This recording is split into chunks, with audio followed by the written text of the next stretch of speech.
ಸದ್ಯಕ್ಕೆ ಇದೇವರು ಈಗ ಕೇಳ್ತಾ ಇದೆಯಾ ಸರಿಯಾಗಿ? ಸ್ಪಷ್ಟವಾಗಿ ಕೇಳ್ತಾ ಇದೆಯಾ? ಕಡೆ ಬೆಂಚ್ ಅವ್ರಿಗೆ ಓಕೆ. ಆರೋಗ್ಯದ ಬಗ್ಗೆ ನೀವು ಏನು ತಿಳ್ಕೋಬೇಕು? ನಾನು ಆಯುರ್ವೇದಿಕ್ ಡಾಕ್ಟ್ರು, ನಿಮ್ಗೆ ಏನು ತಿಳ್ಕೋಬೇಕು ಆರೋಗ್ಯದ ಬಗ್ಗೆ?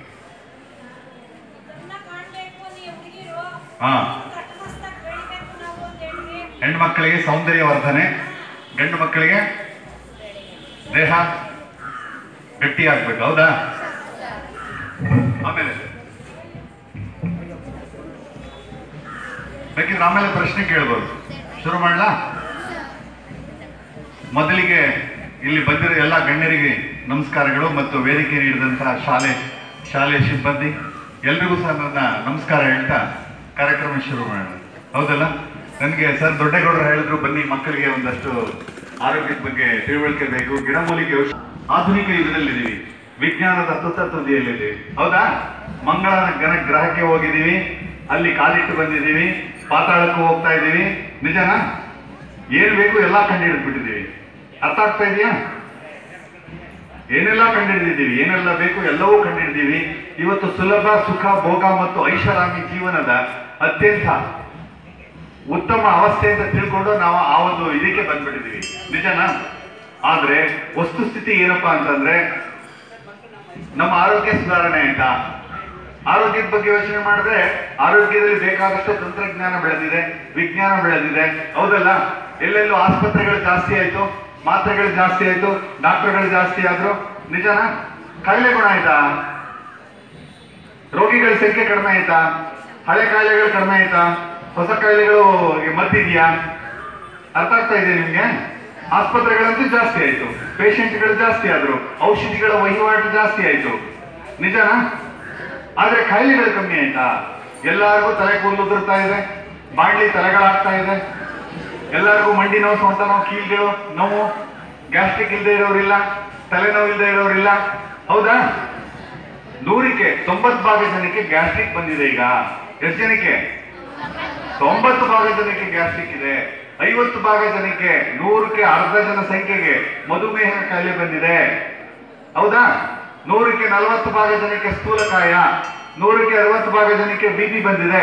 ಹೆಣ್ಣು ಮಕ್ಕಳಿಗೆಲ್ಲ 40ರಿಂದ 60% ಜನಕ್ಕೆ ಅನಿಮಿಯಾ, ರಕ್ತಹೀನತೆ ಕಾಯಿಲೆಗಳು ಬಂದಿದೆ, ಬ್ಲಡ್ ಕಡಿಮೆ ಆಗಿದೆ, ನಿಜನಾ? ಗರ್ಭಾಶಯದ ಸಮಸ್ಯೆಗಳು ಜಾಸ್ತಿ ಆಗ್ತಾ ಇದೆ, ವಯಸ್ಸಿಗೆ ಮುಂಚೆ ಬಾಲನೆರೆ ಬರ್ತಾ ಇದೆ, ಹೌದಾ?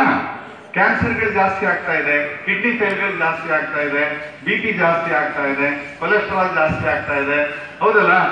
ಒಂದಲ್ಲ ಎರಡಲ್ಲ, ಕಿಡ್ನಿ ಫೇಲ್ಗಳು ಅವ್ಯಾಹತವಾಗಿ ನಡೀತಾ ಇದೆ. ಈಗ ಮಧ್ಯದಿ ಎಲ್ಲಾದ್ರೂ ವಾಸಿ ಆಗ್ತಾ ಇದೆ ಕಾಯಿಲೆಗಳು, ಎಲ್ಲರೂ ಆಸ್ಪತ್ರೆಗಳಿಗೆ ಹೋಗೋದು. ಹಳೆ ಕಾಯಿಲೆಗಳಿಗೆ ಔಷಧಿಗಳಿಲ್ಲ, ಹೊಸ ಕಾಯಿಲೆಗಳಿಗೆ ಮದ್ದೇ ಇಲ್ಲ. ಇದೆಯಾ? ಚಿಕನ್ ಗುನ್ಯಾಗ ಔಷಧಿ ಇದೆಯಾ? ಡೆಂಗಿ ಜ್ವರಕ್ಕೆ ಔಷಧಿ ಇದೆಯಾ? ಹಾಗಿದ್ರೆ ಏನ್ ಮಾಡೋದು ನಾವು ಇಷ್ಟೆಲ್ಲ ಬೆಳೆದು, ಇಷ್ಟೆಲ್ಲ ಓದಿ, ಇಷ್ಟೆಲ್ಲ ವಿದ್ಯಾವಂತರಾಗಿ ನಾವು ಕಾಯಿಲೆ ವಾಸಿ ಮಾಡ್ಕೊಳ್ಳೋದು ಹೇಗೆ? ಹಾಗಿದ್ರೆ ನಾವು ಎಲ್ಲಿ ತಪ್ತಾ ಇದ್ದೀವಿ? ನಿಜನಾ? ಎಲ್ಲಿ ತಪ್ತಾ ಇದೀವಿ? ಹಾಗಿದ್ರೆ ಮುಖ್ಯವಾಗಿ ಏನಪ್ಪಾ ಆಯ್ತು ಅಂತಂದ್ರೆ, ನಮ್ಮ ಆರೋಗ್ಯ ಪದ್ಧತಿ ಹಾಳಾಯ್ತು, ಆಹಾರ ಪದ್ಧತಿ ಹಾಳಾಯ್ತು, ನಮ್ಮ ಗಾಳಿ ವಿಷ ಆಯ್ತು, ನೀರು ವಿಷ ಆಯ್ತು, ನಮ್ಮ ಆಹಾರ ವಿಷ ಆಯ್ತು, ಭೂಮಿ ವಿಷ ಆಯ್ತು, ಮಣ್ಣು ವಿಷ ಆಯ್ತು, ಎಲ್ಲ ತರದ ದವಸ ಧಾನ್ಯ ತರಕಾರಿ ಹಣ್ಣುಗಳು ಎಲ್ಲವೂ ವಿಷ ಆಯ್ತು. ಇದೆಲ್ಲವೇ ನಾವು ಬಳಸ್ತಾ ಇರ್ತಕ್ಕಂಥ ಪ್ರತಿಯೊಂದು ವಸ್ತು ಉತ್ಪನ್ನ ಪದಾರ್ಥಗಳು ಸಹ ವಿಷ ಆಗ್ತಾ ಇದೆ. ಗೊತ್ತಾಗ್ತಾ ಇದೆ ಹೆಂಗಂದ್ರೆ, ಪ್ರತಿಯೊಂದು ಸಹ ಗಾಳಿ ವಿಷ ಆಯ್ತು. ಈಗ ಎಲ್ಲೆಲ್ಲೂ ಗಾಳಿ ಹಾಳಾಗ್ತಾ ಇದೆ. ವಾಯು ಮಾಲಿನ್ಯ ಕೇಳಿದ್ರ ನೀವೆಲ್ಲ ಮಕ್ಕಳು? ಹೌದು, ವಾಯು ಮಾಲಿನ್ಯ ಜಾಸ್ತಿ ಆಯ್ತು. ಕುಡಿಯೋ ನೀರು ಸಹ ಯಾರು ಬಾಟ್ಲಿ ನೀರೇ ಕುಡಿಬೇಕೀಗ. ಆದ್ರೆ ಬಾಟ್ಲಿ ನೀರಲ್ಲಿ ಏನಿದೆ ಅಂತ ಗೊತ್ತಾ ನಿಮ್ಗೆ? ಆ ಬಾಟ್ಲಿಯಲ್ಲಿ ಪ್ಲಾಸ್ಟಿಕ್ ಕರಗತ್ತೆ, ಡೈಮಿಥೈಲೇಟ್ ಅನ್ನೋ ಕೆಮಿಕಲ್ ಬರುತ್ತೆ, ಅದು ನಮ್ಮ ದೇಹಕ್ಕೆ ಹೋಗಿ ಕ್ಯಾನ್ಸರ್ ಕಾರಕ. ಮತ್ತೆ ಏನು ಕುಡಿಯೋದು, ಏನು ತಿನ್ನೋದು, ಯಾವ ಆಹಾರ ಬಳಸೋದು, ನಾವು ಬದುಕೋದು ಹೇಗೆ? ನಿಜನಾ? ನಾವು ಬಳಸ್ತಾ ಇರ್ತಕ್ಕಂಥ ಪೇಸ್ಟ್ ಏನಿದೆ, ಪೇಸ್ಟ್ ಗೊತ್ತಲ್ಲ ನಿಮ್ಗೆ? 9 ತರದ ಕೆಮಿಕಲ್ಗಳಿದೆ. ಸೋಡಿಯಂ ಕ್ಲೋರೈಡು, ಸೋಡಿಯಂ ಫ್ಲೂರೈಡು, ಸಾರ್ಬಿಟಾಲು, ಈ ತರದ್ದು 9 ತರದ ಕೆಮಿಕಲ್ಗಳಿದೆ. ಹಾಗೆ ನೀವು ಬಳಸ್ತಾ ಇರ್ತಕ್ಕಂಥ ಸೋಪ್ಗಳೇನಿದೆ ಅದರಲ್ಲಿ 33 ತರದ ಕೆಮಿಕಲ್ಗಳಿದೆ. ಎಷ್ಟು? ಹೌದು. ನೀವು ಹಲ್ಲುಜ್ಜಿಗೆ ಬಳಸುವಂತ ಅಥವಾ ಸೋಪ್ ಹಾಕ್ಬೋದು, ಸಬೀನಾ ಪುಡಿ ಹಾಕ್ಬೋದು, ಯಾವುದೇ ನೊರೆ ಬರುವಂತಹ ನೊರೆಕಾರಕಗಳೇನಿದೆ ಅದೆಲ್ಲವೂ ಸಹ ಕ್ಯಾನ್ಸರ್ ಕಾರಕ. ಟ್ರೈಕ್ಲೋಸಾನ್ ಅನ್ನುವಂಥ ಕೆಮಿಕಲ್ ಇರುತ್ತೆ. ಈ ಟ್ರೈಕ್ಲೋಸಾನ್ ಅನ್ನುವಂಥ ಕೆಮಿಕಲ್ ಕ್ಯಾನ್ಸರ್ ಅನ್ನ ತರುತ್ತೆ. ನಾವು ಹಲ್ಲುಜ್ಜುವಾಗ ಬಾಯಿಯಲ್ಲಿರ್ತಕ್ಕಂಥ ತೆಳುವಾದ ಪದರದ ಮೂಲಕ ನೇರವಾಗಿ ಈ ಕೆಮಿಕಲ್ಗಳು ರಕ್ತಗತ ಆಗ್ಬಿಟ್ಟು ನಮ್ಗೆ ಕ್ಯಾನ್ಸರ್ ಅನ್ನ ಯಾವಾಗ ಎಲ್ಲಿ ಬೇಕಾದ್ರೂ ತರುತ್ತೆ. ಅರ್ಥ ಆಗ್ತಾ ಇದೆಯಾ? ನಾವು ಈಗ 9 ಸಲ ಬಾಯಿ ಮುಕ್ಕಳಿದ್ರು ಸಹ ಬಾಯಿ ಮುಕ್ಕಳಿಸಿ ಉಗಿದ್ರು ಸಹ ನೊರೆ ಬರ್ತಾ ಇರುತ್ತೆ. ಆ ನೊರೆ ಎಲ್ಲ ನಾವು ತಿಂದು ಹೊಟ್ಟೆಗೆ ಹೋಗ್ತಾ ಇದೆ. ಕೆಲವು ಮಕ್ಕಳು ಗೊತ್ತಿಲ್ಲದೇನೆ ಸಿಹಿ ಇರೋದ್ರಿಂದ, ಪೇಸ್ಟ್ ಅಲ್ಲಿ ಸಿಹಿ ಕಾರಕನೂ ಇರೋದ್ರಿಂದ, ಅದು ಸಹ ಕೆಮಿಕಲ್ ಆಗಿರೋದ್ರಿಂದ ಅದು ಸಹ ತೊಂದರೆ ಕೊಡುತ್ತೆ. ಕೆಲವರು ತಿಂದೇ ಬಿಡ್ತಾರೆ ಮಕ್ಕಳು ಸಿಹಿ ಆಗಿದೆ ಅಂತ ಹೇಳಿ, ಹೌದಲ್ವಾ? ಹೀಗಾಗಿ ಹೊಟ್ಟೆಗೆ ಬಂದಿರ್ತಕ್ಕಂಥ ಎಲ್ಲ ಸಮಸ್ಯೆಗಳು ಬರ್ತಾ ಇದೆ. ಸೋಪುಗಳು ಸಹ ಅಷ್ಟೇ. ಸೋಪನ್ನ ನಾವು ಬಳಸೋದ್ರಿಂದ ಕೂದಲುಗಳು ಉದುರೋದು ಕಮ್ಮಿ ಆಗ್ಲಿಲ್ಲ, ತಲೆ ಒಟ್ಟು ಬರೋದು ನಿಲ್ಲಿಲ್ಲ, ಮುಖದಲ್ಲಿ ಬಂಗುಗಳು ಹೋಗ್ಲಿಲ್ಲ. ಹೋಗಿದ್ಯಾ? ಎಲ್ಲಾರಿಗೂ ಸ್ವಲ್ಪ ದಿನ ಆದ್ಮೇಲೆ ಮುಖದಲ್ಲಿ ಬಂಗು ಬರುತ್ತೆ. ಹೋಗ್ತಾ ಇದೆಯಾ? ಈ ತರದ ವಿಷ ರಾಸಾಯನಿಕ ಕೆಮಿಕಲ್ಗಳು ನಮ್ಮ ದೇಹಕ್ಕೆ ಒಳಗಡೆ ಹೋಗ್ತಾ ಇದೆ. ಹೆಣ್ಣು ಮಕ್ಕಳಿಗೆ ಸೋಪನ್ನು ಬಳಸೋದ್ರಿಂದ ಅವರಿಗೆ ಸ್ಕಿನ್ ಅಲರ್ಜಿನೂ ಬರ್ತಾ ಇದೆ, ಕ್ಯಾನ್ಸರ್ ಬರ್ತಾ ಇದೆ. ತಿಂದ ಆಹಾರ ಎಲ್ಲರಿಗೂ ಸಹ ಜೀರ್ಣನೆ ಆಗ್ತಾ ಇಲ್ಲ. ಹೊಟ್ಟೆಯಲ್ಲಿ ಎಲ್ಲ ಶೇಖರಣೆ ಆಗಿ ಕಕ್ಕಸ್ಸೇ ಸರಿಯಾಗಿ ಬರ್ತಾ ಇಲ್ಲ. ಕಕ್ಕಸ್ ಮಾಡೋದೇ ಕಷ್ಟ ಆಗ್ಬಿಟ್ಟಿದೆ ಎಲ್ಲರಿಗೂ. ಮುಕ್ಕರಿದ್ರೆ ಕಕ್ಕಸ್ ಬರಲ್ಲ, ಬ್ಲಡ್ ಬಂದ್ಬಿಡುತ್ತೆ. ಪೈಲ್ಸ್ ಆಗ್ತಾ ಇದೆ, ಫಿಶರ್ ಆಗ್ತಾ ಇದೆ, ಪಿಸ್ತೂಲ್ ಆಗ್ತಾ ಇದೆ, ಭಗಂಧರ ಆಗ್ತಾ ಇದೆ, ಕೊನೆಗೆ ಕ್ಯಾನ್ಸರ್ ಆಗ್ತಾ ಇದೆ. ಸರಿಯಾಗಿ ನೀರು ಕೊಡೋದು ಗೊತ್ತಿಲ್ಲ, ಸರಿಯಾಗಿ ಊಟ ಮಾಡೋದು ಗೊತ್ತಿಲ್ಲ. ಇದೆಲ್ಲ ಕೆಮಿಕಲ್ಗಳು ಬೇರೆ ಜೊತೆಗೆ, ಹೌದಲ್ವಾ? ಈಗ ನೀವೆಲ್ಲ ಕುರ್ಕುರೆ ತಿಂತೀರಾ? ಕುರ್ಕುರೆ ತಿಂತಾ ಇರೋರು ಯಾರಿದ್ದೀರಾ? ಕೈ ಎತ್ತಿ ನೋಡೋಣ. ಯಾರು ಇಲ್ಲ ಬಿಡಿ, ಎಲ್ಲರೂ ಕುರ್ಕುರೆ ತಿಂತಾ ಇದ್ದೀರಾ. ಈ ಕುರ್ಕುರೆಯಲ್ಲೂ ಸಹ ಕೆಮಿಕಲ್ ಆಗ್ತಾ ಇದ್ದಾರೆ. ಅಜಿನೋಮೋಟೋ ಕೆಮಿಕಲ್ ಕೇಳಿದ್ರೆ ನೀವು? ಹಿಂದ್ಗಡೆ ಮಕ್ಕಳು ಮಾತಾಡಬಾರ್ದು, ಸೈಲೆಂಟ್ ಆಗಿ ಕೂತ್ಕೋಬೇಕು, ಬೇರೆಯವ್ರಿಗೆ ತೊಂದರೆ ಕೊಡಬೇಡಿ. ಕುರ್ಕುರೆಯಲ್ಲಿ ಅಜಿನೋಮೋಟೋ ಅನ್ನೋ ಕೆಮಿಕಲ್ ಇದೆ, ಅದಕ್ಕೆ ಟೇಸ್ಟಿಂಗ್ ಸಾಲ್ಟ್ ಅಂತ ಕರೀತಾರೆ. ಇದರಿಂದ ಏನ್ ಬರುತ್ತೆ? ಚೈನೀಸ್ ಸಿಂಡ್ರೋಮ್ ಅಂತ ಕಾಯಿಲೆ ಬರುತ್ತೆ, ಇರಿಟಬಲ್ ಬವಲ್ ಸಿಂಡ್ರೋಮ್ ಅಂತ. ಆ ಇರಿಟಬಲ್ ಬವಲ್ ಕಾಯಿಲೆ ಬರೋದ್ರಿಂದ ಏನಾಗುತ್ತೆ? ಹೊಟ್ಟೆ ತುಳಿಸೋದು, ಹೊಟ್ಟೆಯಲ್ಲಿ ಇದ್ದಕ್ಕಿದ್ದಂಗೆ ಹಸಿವಾಗೋದು, ಹೊಟ್ಟೆ ತುಂಬದಂಗೆ ಇರೋದು, ಹೊಟ್ಟೆ ನೋವು ಬರೋದು, ತಲೆನೋವು ಬರೋದು, ತಲೆ ಸುತ್ತು ಬರೋದು, ಕೋಪ ಮಾಡ್ಕೊಳ್ಳೋದು, ಕಿರಿಕಿರಿ ಆಗೋದು, ಎಲ್ಲರಿಗೂ ಬೇರೆಯವ್ರಿಗೆ ಕಿರಿಕಿರಿ ಮಾಡೋದು, ಮಾನಸಿಕ ಖಿನ್ನತೆ ಬರೋದು, ಎಲ್ಲದಕ್ಕೂ ಕೋಪ ಮಾಡ್ಕೊಳ್ಳೋದು, ಎಲ್ಲದಕ್ಕೂ ಮೂಗು ತೋರಿಸೋದು. ಇಂಥ ಕಾಯಿಲೆ ಇದ್ದಕ್ಕಿದ್ದಂಗೆ ಕಕ್ಕಸ್ ಹೋಗ್ಬೇಕು ಅನ್ಸ್ಬಿಡುತ್ತೆ, ಓಡ್ತಾ ಇರೋದೇ ಎಲ್ರು. ಇದು ಇರಿಟಬಲ್ ಬವಲ್ ಸಿಂಡ್ರೋಮ್. ಮತ್ತೆ ಮತ್ತೆ ತಿಂದಾಗೆಲ್ಲ ಕಕ್ಕಸ್ ಹೋಗ್ಬೇಕಾಗತ್ತೆ. ಇಂತಹ ಸಮಸ್ಯೆಗಳು ಬರ್ತಾ ಇದೆ. ಅರ್ಥ ಆಗ್ತಾ ಇದೆ ಎಲ್ರು ಮಕ್ಕಳಿಗೆ? ಹಾಗೆ ಗೋಬಿ ಮಂಚೂರಿ ಎಲ್ಲ ತಿಂದಿದ್ದೀರಾ? ಗೋಬಿ ಮಂಚೂರಿ ಅಂದ್ರೆ ಪ್ರಾಣ ಎಲ್ಲರಿಗೂ, ನಿಜನಾ? ಅದರಲ್ಲಿ ಆಸ್ಕಾರ್ಬಿಕ್ ಆಸಿಡ್, ಸಿಟ್ರಿಕ್ ಆಸಿಡ್, ಈಗಾಗಲೇ ಹೇಳಿದಂಗೆ ಅಜಿನೋಮೋಟೋ, ಈ ಕೆಮಿಕಲ್ಗಳನ್ನ ಬಳಸ್ತಾ ಇದ್ದಾರೆ. ನೀವು ಒಳ್ಳೆ ಕ್ವಾಲಿಟಿ ಒಳ್ಳೆ ಕ್ವಾಲಿಟಿ ಅಂದ್ರೆ ಜಾಸ್ತಿ ದುಡ್ಡಿರುವಂತಹ ಕೆಮಿಕಲ್ ಬಳಸಿದ್ರೆ ಇಂಥ ಸಮಸ್ಯೆಗಳು. ಆದ್ರೆ ಲಾಭದ ಆಸೆಯಿಂದ ಏನ್ ಮಾಡ್ತಾ ಇದ್ದಾರೆ? ಕಳಪೆಯ ವಿಷ ರಾಸಾಯನಿಕಗಳನ್ನ ಬಳಸೋದ್ರಿಂದ ಅವರು ಹೆಚ್ಚು ಲಾಭ ಮಾಡ್ಕೊಳ್ಳೋದಲ್ಲದೆ ನಮ್ಮ ದೇಹಕ್ಕೆ ಕಾಯಿಲೆಗಳು ಬರ್ತಾ ಇದೆ. ಗೋಬಿ ಮಂಚೂರಿಯನ್ನು ತಿನ್ನೋದು. ಈ ಗೋಬಿ ಮಂಚೂರಿ ಅಂದ್ರೆ ಏನಪ್ಪಾ? ಹೂಕೋಸು.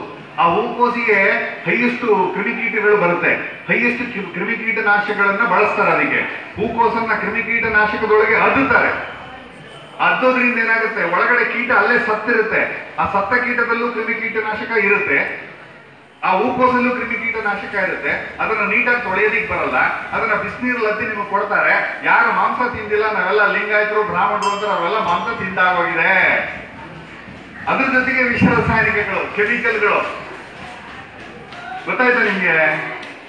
ಇದು ತಿನ್ನೋದ್ರಿಂದ ಏನಾಗುತ್ತೆ ನಮ್ಗೆ? ಇದೆಲ್ಲ ಸಹ ನಮ್ಮ ದೇಹದಲ್ಲಿ ಅಸಿಡಿಟಿಯನ್ನ ಜಾಸ್ತಿ ಮಾಡುತ್ತೆ, ಆಮ್ಲೀಯತೆಯನ್ನ ಜಾಸ್ತಿ ಮಾಡುತ್ತೆ. ವಿಷ ರಾಸಾಯನಿಕಗಳು ನಮ್ಮ ದೇಹಕ್ಕೆ ಹೋಗೋದ್ರಿಂದ ನಮ್ಮ ದೇಹದಲ್ಲಿರ್ತಕ್ಕಂಥ ಎಲ್ಲ ಒಳ ಅಂಗಾಂಗಗಳು ಹಾಳಾಗುತ್ತೆ. ಕೇಳಿಸ್ಕೊತಾ ಇದ್ರೆ ಗಮನ ಇಟ್ಟಲ್ಲ? ನೀವು ತಿಂತಾ ಇರತಕ್ಕಂಥ ಚಾಕ್ಲೇಟ್ಗಳಲ್ಲಿ ಹೈಯೆಸ್ಟ್ ಕೆಮಿಕಲ್ ಇದೆ. ನೀವು ಚಾಕ್ಲೇಟ್ ಸ್ಲಿಪ್ ಓದಿದ್ದೀರಾ ಯಾರಾದ್ರೂ ತೆಗೆದು? ಮತ್ತೆ ಓದಿದ್ದು ಯಾಕೆ ನೀವು ಆ ಸ್ಲಿಪ್ ಮೇಲೆ ಏನ್ ಬರ್ತಿರುತ್ತೆ, ಅದ್ರ ಕವರ್ ಮೇಲೆ ಏನ್ ಬರುತ್ತೆ, ಯಾಕೆ ಓದಲ್ಲ? ಓದಿರೋದು ಯಾತಕ್ಕೆ ನಾವು ಹಂಗಾದ್ರೆ? ಯಾರೂ ಓದಲ್ಲ. ನಮ್ಮ ಭಾರತ ದೇಶದಲ್ಲಿ ಯಾವುದೇ ಮೆಡಿಸಿನ್ ಮೇಲಾಗ್ಲಿ, ಆಹಾರ ಪದಾರ್ಥದ ಮೇಲಾಗ್ಲಿ ಏನ್ ಬರ್ತಿರ್ತಾರೆ ಅನ್ನೋದನ್ನ ಯಾರೂ ಸಹ ಓದ್ತಾ ಇಲ್ಲ. ಓದಿದ್ರು ಸಹ ಅರಿವಿಲ್ಲ, ಅದನ್ನ ಬಳಸ್ತಾರ ಹಾಗೆ. ನಿಜನಾ? ಅದರಲ್ಲಿ ಎಮಲ್ಸಿಫೈಯರ್ಸ್ ಅಂತ ಇರುತ್ತೆ, ಕ್ಲಾಸ್ 1 ಕ್ಲಾಸ್ 2 ಪ್ರಿಸರ್ವೇಟಿವ್ ಅಂತ ಇರುತ್ತೆ. ನೋಡಿದ್ದೀರಾ? ಏನಂದ್ರೆ ಇದೆಲ್ಲ ಏನು? ಇದು ಕೆಮಿಕಲ್ಗಳಮಯ. ಅದು ಕ್ರಿಮಿಕೀಟಗಳಾಗ್ಲಿ ಸೂಕ್ಷ್ಮಾಣು ಜೀವಿಗಳಾಗ್ಲಿ ತಿಂದೇ ಇರಲಿ ಅನ್ನೋ ಕಾರಣಕ್ಕೆ ಈ ಕಡೆ ಗಮನ ಇರ್ಬೇಕೆಲ್ಲರೂ. ಈ ಪಾಠ ನಿಮ್ಗೆ ಯಾವ ಪುಸ್ತಕದಲ್ಲಿ ಸಿಕ್ಕಲ್ಲ, ನೀವು ಎಲ್ಲಿ ಓದಿದ್ರು ಸಿಕ್ಕಲ್ಲ, ನೀವು ಕೇಳಿಸ್ಕೋಬೇಕು ಗಮನ ಇಟ್ಟು. ಸೊ ಹಾಗಾಗಿ ಈ ಕೆಮಿಕಲ್ಗಳೆಲ್ಲವೂ ಸಹ ಬಣ್ಣಕ್ಕೆ, ಸ್ವಾದಕ್ಕೆ, ಸುಗಂಧಕ್ಕೆ, ಪ್ರತಿಯೊಂದಕ್ಕೂ ಸಹ ವಿಷ ರಾಸಾಯನಿಕಗಳು ಬಳಸ್ತಾ ಇರೋದ್ರಿಂದ ಇದೆಲ್ಲ ನಮ್ಮ ದೇಹಕ್ಕೆ ಹೋಗ್ತಾ ಇದೆ. ಹಾಗೆ ಐಸ್ ಕ್ರೀಮ್ ತಿಂತೀರಲ್ಲ ನೀವು, ವೆನಿಲಾ ಐಸ್ ಕ್ರೀಮ್ ಕೇಳಿದಿರಾ? ಆ ವೆನಿಲಾ ಅಂತಕ್ಕಂಥದ್ದು ಒಂದು ಎಸೆನ್ಸ್, ಗಿಡದಿಂದ ಬರೋದಲ್ಲ, ಗಿಡದಿಂದ ಬರುತ್ತೆ, ಅದು ತುಂಬಾ ಕಾಸ್ಟ್ಲಿ ಅಂತ ಹೇಳಿ ಏನ್ ಮಾಡ್ತಾರೆ, ರೋಡ್ಗೆ ಹಾಕ್ತಾರೆ ಟಾರು. ಆ ಟಾರಿನ ಉತ್ಪನ್ನ ಅದು. ಏನ್ ತಿಂತೀರಾ ಅಂತ ಅರ್ಥ ಆಯ್ತಾ ನಿಮ್ಗೆ? ಐಸ್ ಕ್ರೀಮ್ ಅಲ್ಲಿ ಆ ವೆನಿಲಾ ಅನ್ನುವ ಒಂದು ಎಸೆನ್ಸ್ ಕೃತಕವಾಗಿ ಮಾಡಿರುವಂತಹ ಟಾರ್ನ ಉತ್ಪನ್ನ, ಪೆಟ್ರೋಲಿಯಂ ಉತ್ಪನ್ನ ಅದು. ಅದನ್ನ ನೀವು ತಿನ್ನೋದು ಬಾಯಿ ಚಪ್ಪರಿಸ್ಕೊಂಡು. ಹಾಗೆ ಬಿಸ್ಕೆಟ್ಗಳು ಅಷ್ಟೇ, ನೀವು ತಿನ್ನುವಂತಹ ಎಲ್ಲ ಬಿಸ್ಕೆಟ್ಗಳಲ್ಲಿ ಮೈದಾವನ್ನ ಬಳಸಿರ್ತಾರೆ. ಬೇಕರಿಯ ಎಲ್ಲ ಪದಾರ್ಥಗಳಲ್ಲಿ ಮೈದಾ ಬಳಸಿರ್ತಾರೆ, ವಿಷ ರಾಸಾಯನಿಕಗಳಿರುತ್ತೆ. ಕ್ಯಾನ್ಡ್ ಫುಡ್ಗಳು ಅಂದ್ರೆ ಕ್ಯಾನ್ ಮಾಡಿ ಬಂದಿರತಕ್ಕಂಥದ್ದು, ಹೌದಲ್ಲ? ಕ್ಯಾನ್ಡ್ ಫುಡ್ ಅಂದ್ರೆ ಅರ್ಥ ಆಯ್ತಾ ಎಲ್ಲರಿಗೂ? ಸೀಲ್ ಮಾಡಿ, ಕವರ್ ಮಾಡಿ, ಈಗ ಪ್ಲಾಸ್ಟಿಕ್ ಇರಬಹುದು ಅಥವಾ ಬಾಟಲ್ಗಳಲ್ಲಿ ತುಂಬಿರೋ ಎಲ್ಲ ಆಹಾರ ಪದಾರ್ಥಗಳಲ್ಲಿ ಪ್ರಿಸರ್ವೇಟಿವ್ ಹಾಕಿರ್ತಾರೆ. ಇದೆಲ್ಲವೂ ಸಹ ವಿಷಮಯ, ವಿಷ ರಾಸಾಯನಿಕಗಳು ಸೇರಿರುತ್ತೆ. ಎಲ್ಲ ಒಳಹಂಗಾಂಗಗಳು ನಾಶ ಆಗುತ್ತೆ. ಹಾಗೆ ನೀವು ಬೇಕರಿಗೆ ಹೋದ್ರೆ ಏನಾಗುತ್ತೆ, ಬೇಕರಿಯಲ್ಲಿ ಯಾವುದರಿಂದ ಮಾಡ್ತಾರೆ ಅಂತ ಗೊತ್ತಾ ನಿಮ್ಗೆ? ಮೈದಾ. ಆಮೇಲೆ ಮೈದಾ ಬಿಟ್ರೆ ಸಕ್ಕರೆ ಬಳಸ್ತಾರೆ, ಸಕ್ಕರೆ ಬಿಟ್ರೆ ತುಪ್ಪ ಬಳಸ್ತಾರೆ, ಡಾಲ್ಡಾ ತುಪ್ಪ. ನಿಜನಾ? ಈ ಮೈದಾ ಇದೆಯಾ, ಅದರಲ್ಲಿ ಅಲೋಕ್ಸಾನ್ ಅನ್ನೋ ಕೆಮಿಕಲ್ ಇರುತ್ತೆ. ಈ ಕೆಮಿಕಲ್ಗಳು ಸಹ ನಮ್ಮ ದೇಹಕ್ಕೆ ಹಾನಿಯನ್ನ ಉಂಟು ಮಾಡುತ್ತೆ. ಕರಳಲ್ಲಿರುವ ವಿಲ್ಲೈಗಳನ್ನ ಅದು ಬ್ಲಾಕ್ ಮಾಡೋದ್ರಿಂದ ನಮ್ಮ ದೇಹಕ್ಕೆ ಪೌಷ್ಟಿಕ ಆಹಾರ ಸಪ್ಲೈನೇ ಆಗಲ್ಲ. ನಾವು ತಿಂದಿದ್ದೆಲ್ಲ ಕಸ ರೂಪದಲ್ಲಿ ಹೊರಗೆ ಬರುತ್ತೆ. ಹಾಗೂ ಈ ಮೈದಾ ಮತ್ತು ಸಕ್ಕರೆಯನ್ನು ಬಳಸೋದ್ರಿಂದ ಕೇವಲ 10 ನಿಮಿಷದಲ್ಲಿ ನಿಮ್ಗೆ ಆಹಾರ ಜೀರ್ಣ ಆಗ್ಬಿಡುತ್ತೆ. 10 ರಿಂದ 20 ನಿಮಿಷ ನೀವು ತಿಂದದ್ದೆಲ್ಲ ಮಾಯ ಹೊಟ್ಟೆಯಲ್ಲಿ. ಒಂದು ಸಕ್ಕರೆ, ನೀವು ಸಕ್ಕರೆಯನ್ನು ಬಳಸೋದ್ರಿಂದಲೂ ಸಹ ಬೇಗ ಜೀರ್ಣ ಆಗ್ಬಿಡುತ್ತೆ. ಬಾಯಿಗೆ ಇಟ್ಟ ತಕ್ಷಣ ಜೀರ್ಣ ಕ್ರಿಯೆ ಶುರು ಆಗುತ್ತೆ. ಹೊಟ್ಟೆ ಎಲ್ಲವೂ ಹೊಟ್ಟೆಯಲ್ಲಿ ಜೀರ್ಣ ಆಗಲ್ಲ, ಬಾಯಿಂದ ಜೀರ್ಣ ಶುರು ಆಗುತ್ತೆ. ಕಾರ್ಬೋಹೈಡ್ರೇಟ್ ಅಂತ ಗೊತ್ತಲ್ಲ ನಿಮ್ಗೆ? ಕಾರ್ಬೋಹೈಡ್ರೇಟ್ ಅಂದ್ರೆ ಏನು? ಕಾರ್ಬೋಹೈಡ್ರೇಟ್ ಅಂದ್ರೆ ಸಕ್ಕರೆ ಅಂಶ ಇರತಕ್ಕಂಥದ್ದೆಲ್ಲವೂ ಬಾಯಲ್ಲಿ ಇಟ್ಟ ತಕ್ಷಣ ಸಿಹಿ ಪದಾರ್ಥ ಕರಗಿ ಬಾಯಲ್ಲಿ ಕರಗೋದ್ರಿಂದ ಏನಾಗುತ್ತೆ, ನಿಮ್ಗೆ ಬಾಯಲ್ಲಿ ರಕ್ತಗತ ಆಗುತ್ತೆ. ಹಾಗಾಗಿ ಮ್ಯಾಗಿ ಗೊತ್ತಲ್ಲ ನಿಮ್ಗೆ? ಮ್ಯಾಗಿ ಕೇವಲ 20 ನಿಮಿಷದಲ್ಲಿ ಜೀರ್ಣ ಆಗ್ಬಿಡುತ್ತೆ. ಹೊಟ್ಟೆ ಪುನಃ ಹಸುವಾಗುತ್ತೆ. ಮತ್ತೆ ಮತ್ತೆ ಹೊಟ್ಟೆ ಎಸೆಯೋದು, ಮತ್ತೆ ಮತ್ತೆ ತಿನ್ನೋದು, ಈ ಎಲ್ಲ ಬೇಕರಿ ಪದಾರ್ಥಗಳನ್ನ ತಿನ್ನೋದು, ಸಕ್ಕರೆ ಇರತಕ್ಕಂಥ ತಿನ್ನೋದು, ಮೈದಾ ಇರೋದನ್ನ ತಿನ್ನೋದು, ಹಾಗೂ ಡಾಲ್ಡಾ ಇರೋದು ತಿನ್ನೋದ್ರಿಂದ ಏನಾಗುತ್ತೆ, ನಮಗೆ ಬೇಗ ರಕ್ತಗತ ಆಗ್ಬಿಟ್ಟು ಎಲ್ಲವೂ ಸಹ ಈ ಗ್ಲೂಕೋಸ್ ಇದ್ದದ್ದು ಗ್ಲೈಕೋಜನ್ ಆಗಿ ಕನ್ವರ್ಟ್ ಆಗಿ ಎಲ್ಲರೂ ಸಹ ಸ್ಥೂಲ ದೇಹಗಳಾಗ್ತಾ ಇದ್ದಾರೆ, ಗುಂಡಾಡಿ ಗುಂಡ್ರಾಗ್ತಾ ಇದ್ದಾರೆ. ಬೆಂಗಳೂರಲ್ಲಿ ನೀವು ಶಾಲೆಗೆ ಹೋದ್ರೆ ಇಲ್ಲಿ ಸ್ವಲ್ಪ ಎಲ್ಲ ಹಳ್ಳಿಯಿಂದ ಬರೋ ಮಕ್ಕಳಾಗಿರೋದ್ರಿಂದ ರಾಗಿ ಮುದ್ದೆ ಜಡಿಯೋದ್ರಿಂದ ನೀವು ಇದ್ದುದ್ರಲ್ಲಿ ಆರೋಗ್ಯ ವಾಸಿ. ಅದೆಲ್ಲ ಏನಂದ್ರೆ ಸುಮಾರು ಶಾಲೆಗಳಲ್ಲಿ 60 ರಿಂದ 80% ಮಕ್ಕಳು ಸ್ಥೂಲ ದೇಹ. ನಿಮ್ಮ ವಯಸ್ಸಿನ ಮಕ್ಕಳಿಗೆ BP ಬರ್ತಾ ಇದೆ. ಓದ್ತಾ ಇದ್ದೀರಾ ಪೇಪರ್ ಅಲ್ಲಿ ಇದೆಲ್ಲ? ಈ ಬೇಕರಿ ಪದಾರ್ಥಗಳಿಂದ ಏನಾಗುತ್ತೆ, ಹೊಟ್ಟೆಯಲ್ಲಿ ಬೇಗ ಜೀರ್ಣ ಆಗೋದ್ರಿಂದ ಪ್ರತಿ 10 ನಿಮಿಷಕ್ಕೂ ನಿಮ್ಮಲ್ಲಿ ಜೀರ್ಣಕ್ರಿಯೆ ನಡಿಬೇಕು. ಜೀರ್ಣಕ್ರಿಯೆ ಆದ ತಕ್ಷಣ ನಿಮ್ಮ ಪ್ಯಾನ್ಕ್ರಿಯಾಸ್ ಅಲ್ಲಿ ಅಂದ್ರೆ ಮೇದೋಜೀರಕಾಂಗದಲ್ಲಿ ಇನ್ಸುಲಿನ್ ಉತ್ಪತ್ತಿ ಆಗ್ತಾ ಇರಬೇಕು. ಅದು ಜೀರ್ಣ ಆದ ನಂತರ ಲಿವರ್ ಅಲ್ಲಿ ಎಲ್ಲೋ ಫಿಲ್ಟರ್ ಆಗ್ಬೇಕು, ಕಿಡ್ನಿಯಲ್ಲಿ ಫಿಲ್ಟರ್ ಆಗ್ಬೇಕು. ಈ ಎಲ್ಲ ಅಂಗಗಳು ಮತ್ತೆ ಮತ್ತೆ ಮತ್ತೆ ಕೆಲಸ ಮಾಡಿ ಮಾಡಿ ಮಾಡಿ ಮಾಡಿ ದಣಿದು ಇವತ್ತು ಎಲ್ಲ ಅಂಗಗಳು ಸಹ ನಾಶ ಆಗುವ ಪರಿಸ್ಥಿತಿಗೆ ಬಂದಿದೆ. ಸಕ್ಕರೆಯನ್ನ ನೀವು ಏನ್ ಮಾಡ್ತಾರೆ, ಬ್ಲೀಚಿಂಗ್ ಪೌಡರ್ ಗೊತ್ತಲ್ಲ ನಿಮ್ಗೆ? ಬ್ಲೀಚಿಂಗ್ ಪೌಡರ್ ಕ್ಲೋರಿನ್ ಅಲ್ಲಿ ಬ್ಲೀಚ್ ಮಾಡ್ತಾರೆ. ಅದು ಮತ್ತೆ ನಮ್ಮ ಹೊಟ್ಟೆಗೆ ಹಾಕಿ ನಾವು ಬ್ಲೀಚ್ ಮಾಡ್ಕೋಬೇಕು. ನೀವು ಸಕ್ಕರೆ ತಿನ್ನೋದ್ರಿಂದ ಈ ಸಮಸ್ಯೆ. ಜೊತೆಗೆ ಡಾಲ್ಡಾ ತುಪ್ಪ ಏನಿದೆ ಮತ್ತು ನಾವು ಬಳಸ್ತಾ ಇರ್ತಕ್ಕಂಥ ಎಲ್ಲ ತೈಲಗಳಲ್ಲಿ ಏನ್ ಮಾಡ್ತಾ ಇದ್ದಾರೆ, ದನದ ಕೊಬ್ಬನ್ನ ಹಾಕ್ತಾ ಇದ್ದಾರೆ. ದನದ ಕೊಬ್ಬು ಅಂದ್ರೆ ಗೊತ್ತಾಯ್ತಾ ನಿಮ್ಗೆ? ದನದ ಕೊಬ್ಬನ್ನ ನಿಜವಾಗಲೂ ಕೊಬ್ಬಿಂದ ಹಾಲಿಂದ ತಯಾರಿಸೋದಲ್ಲ, ಅದು ಮಾಂಸವನ್ನ ಹೈ ಎಲೆಕ್ಟ್ರೋಡ್ಗಳನ್ನ ಬಳಸಿ ವಿದ್ಯುತ್ ಶಕ್ತಿಯನ್ನ ಹರಿಸ್ಬಿಟ್ಟು ಏನ್ ಮಾಡ್ತಾರೆ, ಅದನ್ನ ತುಂಬಾ ದೊಡ್ಡ ಕರೆಂಟ್ ಬಿಟ್ರೆ ಏನಾಗುತ್ತೆ, ಮಾಂಸ ಹಾಗೆ ಕರಗಿ ತುಪ್ಪ ಆಗಿ ಸುರಿತದೆ. ಆ ತುಪ್ಪನ ನೀವು ತಿನ್ನೋದು. ಗೊತ್ತಾಗ್ತಾ ಇದೆ ನಿಮ್ಗೆ ಏನೇನ್ ತಿಂತಾ ಇದ್ದೀರಾ, ಏನೇನ್ ಮಾಡ್ತಾ ಇದ್ದೀರಾ ಅಂತ? ಕಾಯಿಲೆಗಳು ಜಾಸ್ತಿ ಆಗದೆ ಏನ್ ಮಾಡುತ್ತೆ, ಕಾಯಿಲೆಗಳು ಎಲ್ಲರಿಗೂ ಬರದೆ ಏನ್ ಮಾಡುತ್ತೆ, ಇಡೀ ಸಮಾಜ ರೋಗಗ್ರಸ್ತ ಆಗದೆ ಏನಾಗುತ್ತೆ. ಹಾಗಾಗಿ ಈ ಏನು ಸಕ್ಕರೆ ಇರ್ಬೋದು, ಮೈದಾ ಇರ್ಬೋದು, ರೈಸ್ ಇರ್ಬೋದು, ಪಾಲಿಶ್ ಮಾಡಿರುವ ಅಕ್ಕಿ, ಇದು ಮೈದಾ, ಗೊತ್ತಾಯ್ತಲ್ಲ, ಉಪ್ಪು, ಈ 5 ನಾವೇನಂತ ಕರಿತೀವಿ, ಬಿಳಿ ವಿಷಗಳು ಅಂತ ಕರಿತೀವಿ. ಸಕ್ಕರೆಯೂ ಇದು ಅಕ್ಕಿಯೂ ಅಷ್ಟೇ, ಪಾಲಿಶ್ ಮಾಡಿರೋ ಅಕ್ಕಿಯಲ್ಲಿ ಯಾವುದೇ ನಾರಿನಂಶ ಇರಲ್ಲ.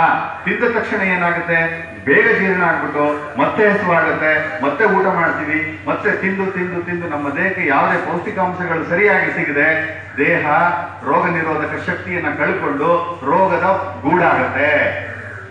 ಕೇಳಿಸ್ಕೊತಾ ಇದ್ದೀರಾ ಎಲ್ರು? ಅರ್ಥ ಆಗ್ತಾ ಇದೆಯಾ? ಓಕೆ, ಇದಲ್ಲದೆ ನಾವೇನ್ ಮಾಡ್ತಾ ಇದೀವಿ, ಕಾಫಿ ಟೀ ಬೀಡಿ ಸಿಗರೇಟ್ ಅನ್ನ ತಗೋತಾ ಇದೀವಿ ಎಲ್ಲರೂ ಸಹ. ಶಾಲೆಗಳಲ್ಲಿ ಮಾತ್ರ ನಾವು ಸೇದಲ್ಲ, ನಾವು ಕುಡಿಯಲ್ಲ ಅನ್ನೋದು. ಹೊರಗೆ ಹೋಗ್ತಿದ್ದಂಗೆ ಎಲ್ಲರೂ ಕಾಫಿ ಟೀ ಬೀಡಿ ಸಿಗರೇಟ್ಗೆ ಇಡೀ ದೇಶ ದಾಸರಾಗ್ಬಿಟ್ಟಿದ್ದಾರೆ. ಕಾಫಿ ಟೀ ಕುಡಿಯೋದ್ರಿಂದ ಏನಾಗುತ್ತೆ, ಪಿತ್ತ ಜಾಸ್ತಿ ಆಗುತ್ತೆ. ಒಂದು ಕಾಫಿಯಲ್ಲಿರ್ತಕ್ಕಂಥ ಕೆಫಿನ್ ಮತ್ತು ಟೀಯಲ್ಲಿರುವ ಟಿಫಿನ್ ಎರಡೂ ಸಹ ಅದು ವ್ಯತ್ಯಾಸವನ್ನ ನಮಗೆ ದೇಹದಲ್ಲಿ ನರಕ್ಕೆ ಸಮಸ್ಯೆಯನ್ನು ಉಂಟು ಮಾಡೋದಲ್ಲದೆ ಪಿತ್ತ ಜಾಸ್ತಿ ಆಗೋದ್ರಿಂದ 40 ಕಾಯಿಲೆಗಳು ಬರುತ್ತೆ. ಕಾಫಿ ಟೀ ಕುಡಿಯೋದ್ರಿಂದ ಏನ್ ಬರುತ್ತೆ, ಕಣ್ಣುರಿ, ಕಾಲುರಿ, ಅಂಗೈಯುರಿ, ಅಂಗಾಲುರಿ, ಗ್ಯಾಸ್ ಟ್ರಬಲ್, ಅಜೀರ್ಣ, ಮಲಬದ್ಧತೆ, ಪೈಲ್ಸು, ಮಾನಸಿಕ ಖಿನ್ನತೆ, ನಿದ್ರಾಹೀನತೆ, ಸುಸ್ತು, ಸಂಕಟ, ಪೈಲ್ಸು, ಮಲಬದ್ಧತೆ ಇಷ್ಟು ಬರುತ್ತೆ. ಬೇಕಾ ನಿಮ್ಗೆ ಇದು? ಬೇಡವಾ? Coffee tea ಬಿಡ್ಬೇಕಾಗಿದ್ರೆ. ಸೊ ಹಾಗಾಗಿ ಯಾವಾಗ ನಾವು ಹೊಟ್ಟೆಯನ್ನ ಸರಿಯಾದ ರೀತಿ ಇಟ್ಕೋತೀವಿ, ಆರೋಗ್ಯವಾಗಿ ಇಟ್ಕೋತೀವಿ, ಆಗ ಮಾತ್ರ ನಮ್ಮ ದೇಹಕ್ಕೆ ಆರೋಗ್ಯ ಸಿಗುತ್ತೆ ಹೊರತು ನಾವು ಸಿಕ್ಕಿದ್ದೆಲ್ಲ ತಿನ್ನೋದು, ನಮ್ಗೆ ಅರಿವಿಲ್ಲದೆ ತಿನ್ನೋದು, ವಿಷ ರಾಸಾಯನಿಕಗಳ ತಿನ್ನೋದು ಮಾಡೋದ್ರಿಂದ ನಮ್ಮ ದೇಹ ಆರೋಗ್ಯ ಹಾಳಾಗುತ್ತೆ. ನೀವು ಯಾಕೆ ಎಲ್ಲೆಲ್ಲ ಚರ್ಚೆ ಮಾಡ್ತಾ ಇದ್ದೀರಾ? ನಿಮ್ಗೆ ಇಂಟ್ರೆಸ್ಟ್ ಇಲ್ಲ ಅಂದ್ರೆ ನಾನು ನಿಲ್ಲಿಸ್ತೀನಿ. ನೀವು ಗಮನ ಇಟ್ಟು ಪ್ರಶ್ನೆ ಕೇಳ್ತೀನಿ ಲಾಸ್ಟ್ ಅಲ್ಲಿ. ನಾನು ನಿಮ್ಗೆ ಆರೋಗ್ಯದ ವಿಚಾರ ತಾನೆ, ಎಲ್ಲ ಕಾಯಿಲೆ ತುಂಬ್ಕೊಂಡು ಕೂತಿದ್ದೀರ ಜಾಸ್ತಿ, ಹೌದಲ್ಲ? ನಿಮಗೂ ಸಹ ತುಂಬಾ ಜನಕ್ಕೆ, ನನಗೆ ಇಲ್ಲೇ ಗೊತ್ತಾಗತ್ತೆ, ತುಂಬಾ ಜನಕ್ಕೆ ಹೊಟ್ಟೆ ನೋವು ಬರುತ್ತೆ. ಅವಾಗವಾಗ ಕಕ್ಕಸ್ಗೋದಿ ಕಷ್ಟಪಡ್ತೀರಾ, ಹೊಟ್ಟೆ ಸರಿಯಾಗಿ ಹಸಿಯಲ್ಲ, ಕೆಲವರು ಎಷ್ಟು ತಿಂದ್ರು ದಪ್ಪ ಆಗಲ್ಲ, ಹೌದಲ್ಲ? ಸ್ವಲ್ಪ ತಿನ್ನೋರು ದಪ್ಪ ಆಗ್ಬಿಡ್ತಾ ಇದ್ದೀರಾ, ಕೂದಲೆಲ್ಲ ಉದುರ್ತದೆ, ಇನ್ಮೇಲೆ ಎಲ್ರಿಗೂ ಮೊಡವೆ ಬರುತ್ತೆ, ನಿಜ ತಾನೆ? ಅದಕ್ಕೆ ಗಮನ ಇಟ್ಟು ಕೇಳಿಸ್ಕೋಬೇಕು. ನಿಮ್ಗೆ ಪ್ರಶ್ನೆ ಇದ್ರೆ ಕೇಳಬೇಕು, ಅಲ್ಲಲ್ಲಿ ಚರ್ಚೆ ಮಾಡಬಾರ್ದು. ಅದೇನಾಗುತ್ತೆ, ನಿಮ್ಮ ಶಾಲೆಯಲ್ಲಿ ನಿಮ್ಮ ಮಾಸ್ಟ್ರು ಇದನ್ನ ಹೇಳ್ಕೊಟ್ಟಿರೋದು ಅನ್ನೋ ಪ್ರಶ್ನೆ ಬರುತ್ತಾಗ, ಶಾಲೆಯಲ್ಲಿ ಹೇಳ್ಕೊಟ್ಟಿಲ್ಲ ಮಾಸ್ಟ್ರು, ಅವ್ರು ಎಷ್ಟೆಲ್ಲ ಹೇಳಿದ್ರು ತಿದ್ದುಕೊಳ್ಳದೆ ಇರೋದು ನಿಮ್ ತಪ್ಪು. ಅದರಲ್ಲೂ ಆರೋಗ್ಯದ ವಿಚಾರ ಗಮನ ಇಟ್ಟು ಕೇಳಿಸ್ಕೋಬೇಕು. ಇಡೀ ದೇಶ, ಇಡೀ ವಿಶ್ವ ತತ್ತರಿಸ್ತಾ ಇದೆ ಇವತ್ತು ಆರೋಗ್ಯದ ಸಮಸ್ಯೆಗಳಿಂದ. ಕೋಟಿ ಕೋಟಿ ಹಣ ಲೂಟಿ ಆಗ್ತಾ ಇದೆ. ಈ ಎಲ್ಲ ವಿಷವಸ್ತು ರಾಸಾಯನಿಕ ಪದಾರ್ಥಗಳಿಗೆ ನಾವು ದಾಸರಾಗಿ ಪ್ರತಿನಿತ್ಯ, ಇವತ್ತು ಚೀನಾ ಯುದ್ಧ ಮಾಡ್ತಾ ಇದೆ ನಮ್ಮ ಮೇಲೆ. ಚೀನಾಕ್ಕೆ ದುಡ್ಡು ಕೊಡ್ತಾ ಇರೋದು ಯಾರು ಗೊತ್ತಾ? ಯಾರು ಯುದ್ಧ ಮಾಡಿ ದುಡ್ಡು ಕೊಡ್ತಾ ಇರೋದು? ನೀವೇ. Very good. ಅವರ ಎಲ್ಲ ಪದಾರ್ಥಗಳನ್ನ ನಾವು ಖರೀದಿ ಮಾಡ್ತಾ ಇದ್ದೀವಿ, ವಿದೇಶಿ ವಸ್ತು ಉತ್ಪನ್ನಗಳನ್ನ ಖರೀದಿ ಮಾಡ್ತಾ ಇದ್ದೀವಿ. ಸೊ ಹಾಗಾಗಿ ನಾವು ಈ ದೇಶ ಹಾಳಾಗೋದಕ್ಕೆ ನಾವೇ ಕಾರಣರಾಗಿದ್ದೀವಿ. ಹೇಗೆ ಅಂತ ನಿಮ್ಗೆ ಹೇಳ್ಬಿಟ್ಟು ಮತ್ತೆ ವಿಷಯಕ್ಕೆ ಬರ್ತೀನಿ ನಾನು, ಹೌದಾ? ಈಗ ನೀವೆಲ್ಲ ಪೇಸ್ಟ್ ತಗೋತೀರಾ. ಒಂದು ಉದಾಹರಣೆ ನಾನು ನಿಮ್ಗೆ ಹೇಳ್ತೀನಿ. ಒಂದು ಪೇಸ್ಟಿನ ನಿಜವಾದ ಬೆಲೆ ₹1.40. ನೀವು ತಗೊಳ್ಳೋದು ಎಷ್ಟಕ್ಕೆ? ಅಡ್ವರ್ಟೈಸ್ಮೆಂಟ್ ಎಲ್ಲ ಕೊಟ್ಟು ಹಲ್ಕಿರಿದು ನಿಮ್ಗೆಲ್ಲ ತೋರ್ಸಕ್ಕೆ ಟಿವಿಗಳಲ್ಲಿ ಅದಕ್ಕೊಂದು 30 ಪೈಸಾ, ₹1.70 ಪೇಸ್ಟ್ ಅನ್ನ ನೀವೇನ್ ಮಾಡ್ತೀರಾ, 40 ರಿಂದ 70 ರೂಪಾಯಿವರೆಗೆ ಕೊಟ್ಟು ತಗೋತೀರಾ 150 ಗ್ರಾಮ್ ಅನ್ನ. ಒಂದು ಮನೆಗೆ ಒಂದು ಪೇಸ್ಟ್ 25 ದಿನ ಮಾತ್ರ ಬರೋದು, ನಿಜನಾ?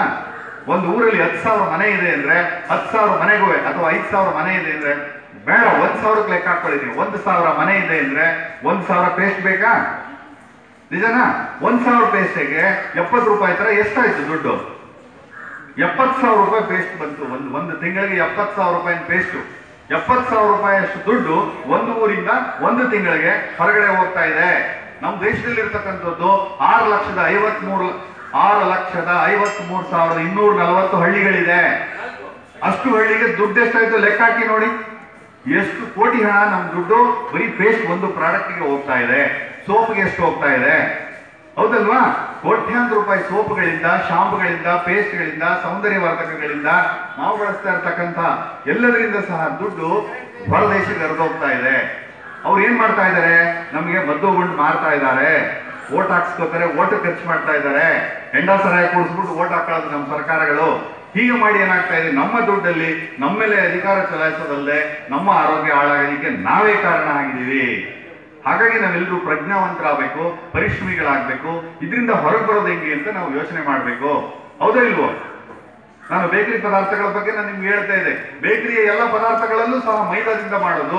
ಮೈದಾ ಬೇಗ ಜೀರ್ಣ ಆಗೋದ್ರಿಂದ ನಿಮ್ಮ ಜೀರ್ಣಶಕ್ತಿ ಒಂದು ಹಾಳಾಗೋದಲ್ಲದೆ ಕರಳಲ್ಲಿ ಅದು ಒಳಗಡೆ ಲೇಪನ ತರ ಆಗ್ಬಿಟ್ಟು ಅಲೋಕ್ಸಾನ್ ಕೆಮಿಕಲ್ ಇರೋದ್ರಿಂದ, ವಿಲ್ಲೈಗಳಲ್ಲಿ ರಕ್ತಗತ ಆಗದೆ ಇರೋದ್ರಿಂದ, ಎಲ್ಲವೂ ತಿಪ್ಪೆಗೆ ಹೋಗೋದ್ರಿಂದ, ಮತ್ತು ತಿಂದ ಎಲ್ಲ ಆಹಾರವು ಅಸಿಡಿಟಿ ಆಗುತ್ತೆ.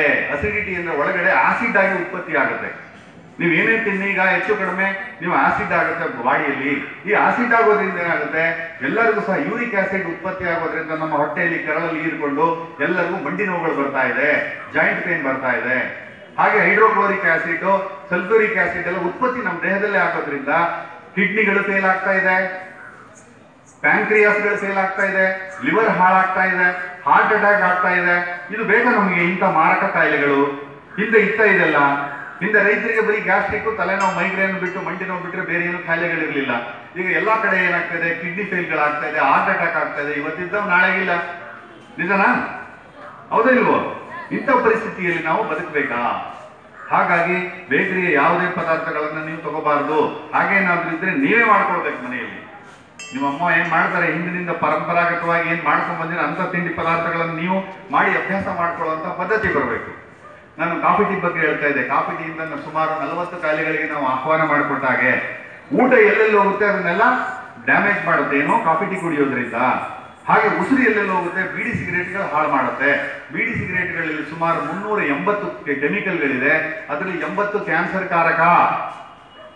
ಅರ್ಥ ಆಗ್ತಾ ಇದೆ ನಿಮ್ಗೆ? ನಿಕೋಟಿನ್ ಅಂತಕ್ಕಂಥದ್ದು ಏನಿದೆ ಕೆಮಿಕಲ್, ಅದು ಕ್ಯಾನ್ಸರ್ ಕಾರಕ. ಹಾಗಾಗಿ ನಾವು ತಿನ್ನುವಂತ ಆಹಾರ ಪದಾರ್ಥ, ಬಳಸ್ತಾ ಇರ್ತಕ್ಕಂಥ ಎಲ್ಲ ವಸ್ತು ಉತ್ಪನ್ನಗಳು ಕ್ಯಾನ್ಸರ್ ಕಾರಕ ಆಗಿದೆ.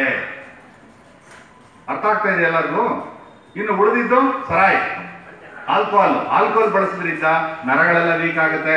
ಅಲ್ಲಿಗೆ ನಮ್ಮ ಉಸಿರು ಹಾಳಾಯ್ತು, ನಮ್ಮ ದೇಹದ ಅಂಗಾಂಗಗಳು ಹಾಳಾಯ್ತು, ನರಗಳೆಲ್ಲ ಹಾಳಾಯ್ತು, ಹೊಟ್ಟೆ ಹಾಳಾಯ್ತು, ಆರೋಗ್ಯ ಹಾಳಾಯ್ತು, ಎಲ್ಲ ಅಂಗಾಂಗಗಳು ಹಾಳಾಯ್ತು. ನಾವು ಕಾಯಿಲೆಯನ್ನ ಪಡೆದಿಂದ ಏನಾಗುತ್ತೆ? ನಿಜನಾ? ಕಾಫಿ ಟೀ ಕುಡಿಯೋದ್ರಿಂದ ಏನಾಗುತ್ತೆ ನಿಮ್ಗೆ? ಮಕ್ಕಳು ಕೇಳಿಸ್ಕೊತಾ ಇಲ್ಲ. ಗಂಡು ಮಕ್ಕಳು ಆ ಕಡೆ ಈ ಕಡೆ ನೋಡೋದೇ ಆಗೋಗಿದೆ, ಗಮನ ಇಲ್ಲ ನಿಮ್ಗೆ.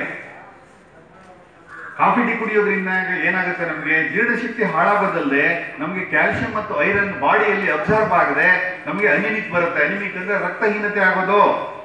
ನಿಮ್ಗೆ ಯಾಕೆ ಎಲ್ಲರಿಗೂ ಕೂದಲು ಉದುರುತ್ತೆ? ಅದು ಕೂದಲು ನಿಮಗೆ ರೋಗ ಚಿಹ್ನೆಯನ್ನ ತೋರಿಸುವಂತದ್ದು. ಕೂದಲು ಯಾವಾಗ ಉದುರುತ್ತೋ ಅಲ್ಲಿಗೆ ನಿಮ್ಗೆ ರಕ್ತಹೀನತೆ ಇದೆ, ಕ್ಯಾಲ್ಸಿಯಂ ಕಮ್ಮಿ ಆಗಿದೆ, ಐರನ್ ಕಮ್ಮಿ ಆಗಿದೆ, ಪಿತ್ತ ದೋಷ ಜಾಸ್ತಿ ಆಗಿದೆ ಅಂತ ಅರ್ಥ. ಹಾಗಾಗಿ ಕೂದಲು ಉದುರಿದ ತಕ್ಷಣ ನೀವು ಮಾಡ್ತಾ ಇರೋ ತಪ್ಪೇನು ಅದನ್ನ ತಿದ್ದುಕೋಬೇಕು, ಕೂದಲಿನ ಆರೋಗ್ಯವನ್ನ ಸರಿ ಮಾಡ್ಕೋಬೇಕು.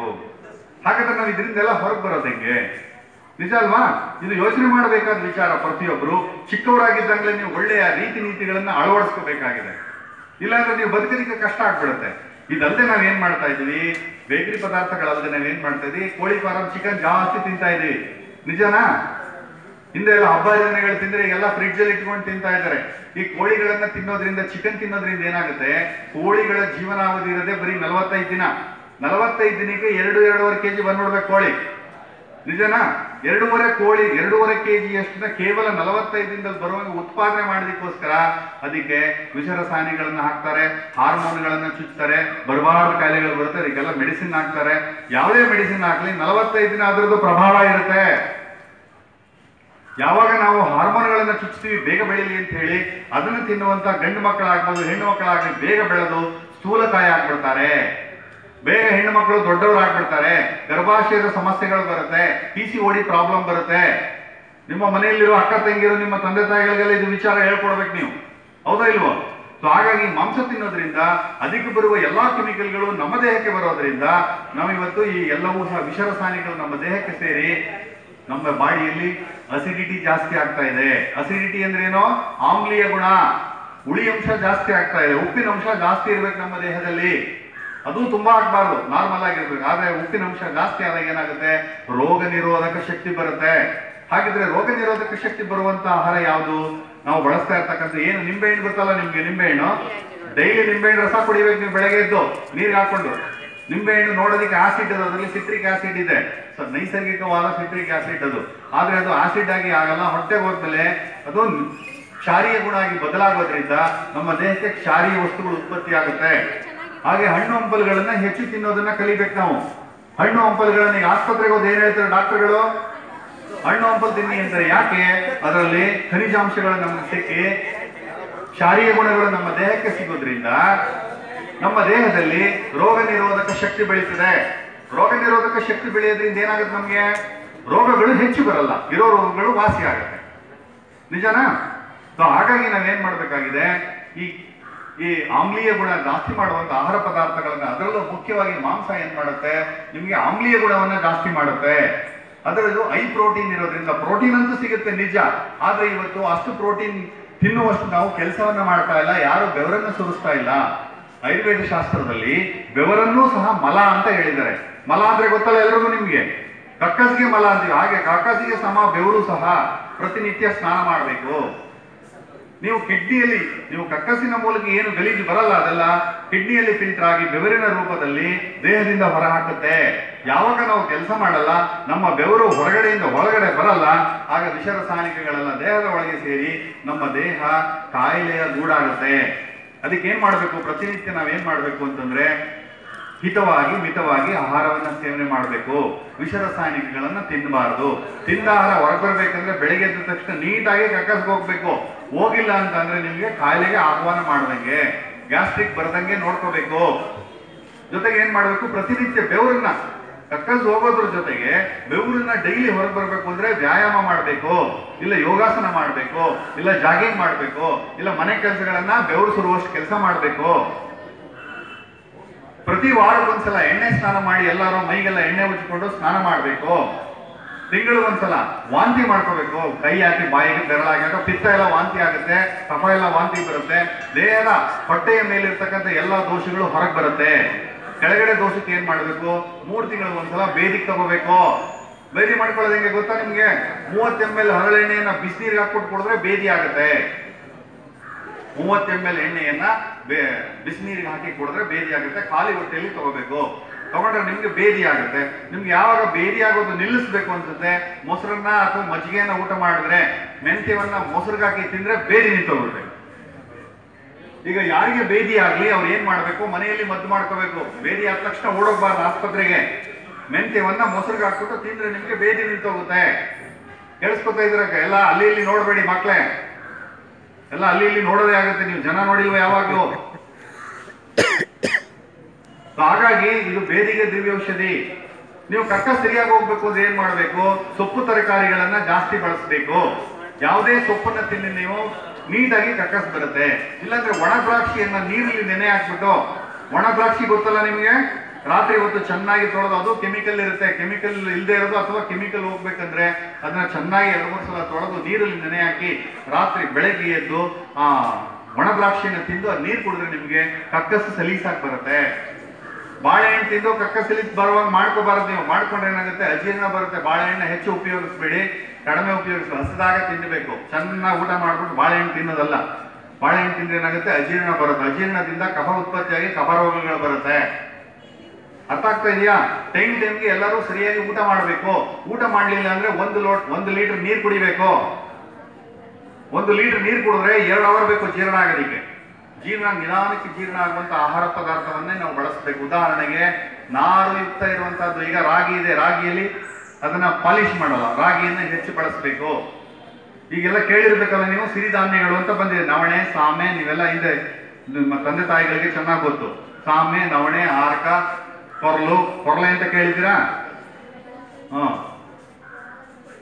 ಇದೆಲ್ಲ ಬಂದಿದೆ. ಇದನ್ನ ನೀವು ಬಳಸಿದ್ರೆ ಅದರಲ್ಲಿ 7 ಪದರ ನಾರಿರುತ್ತೆ.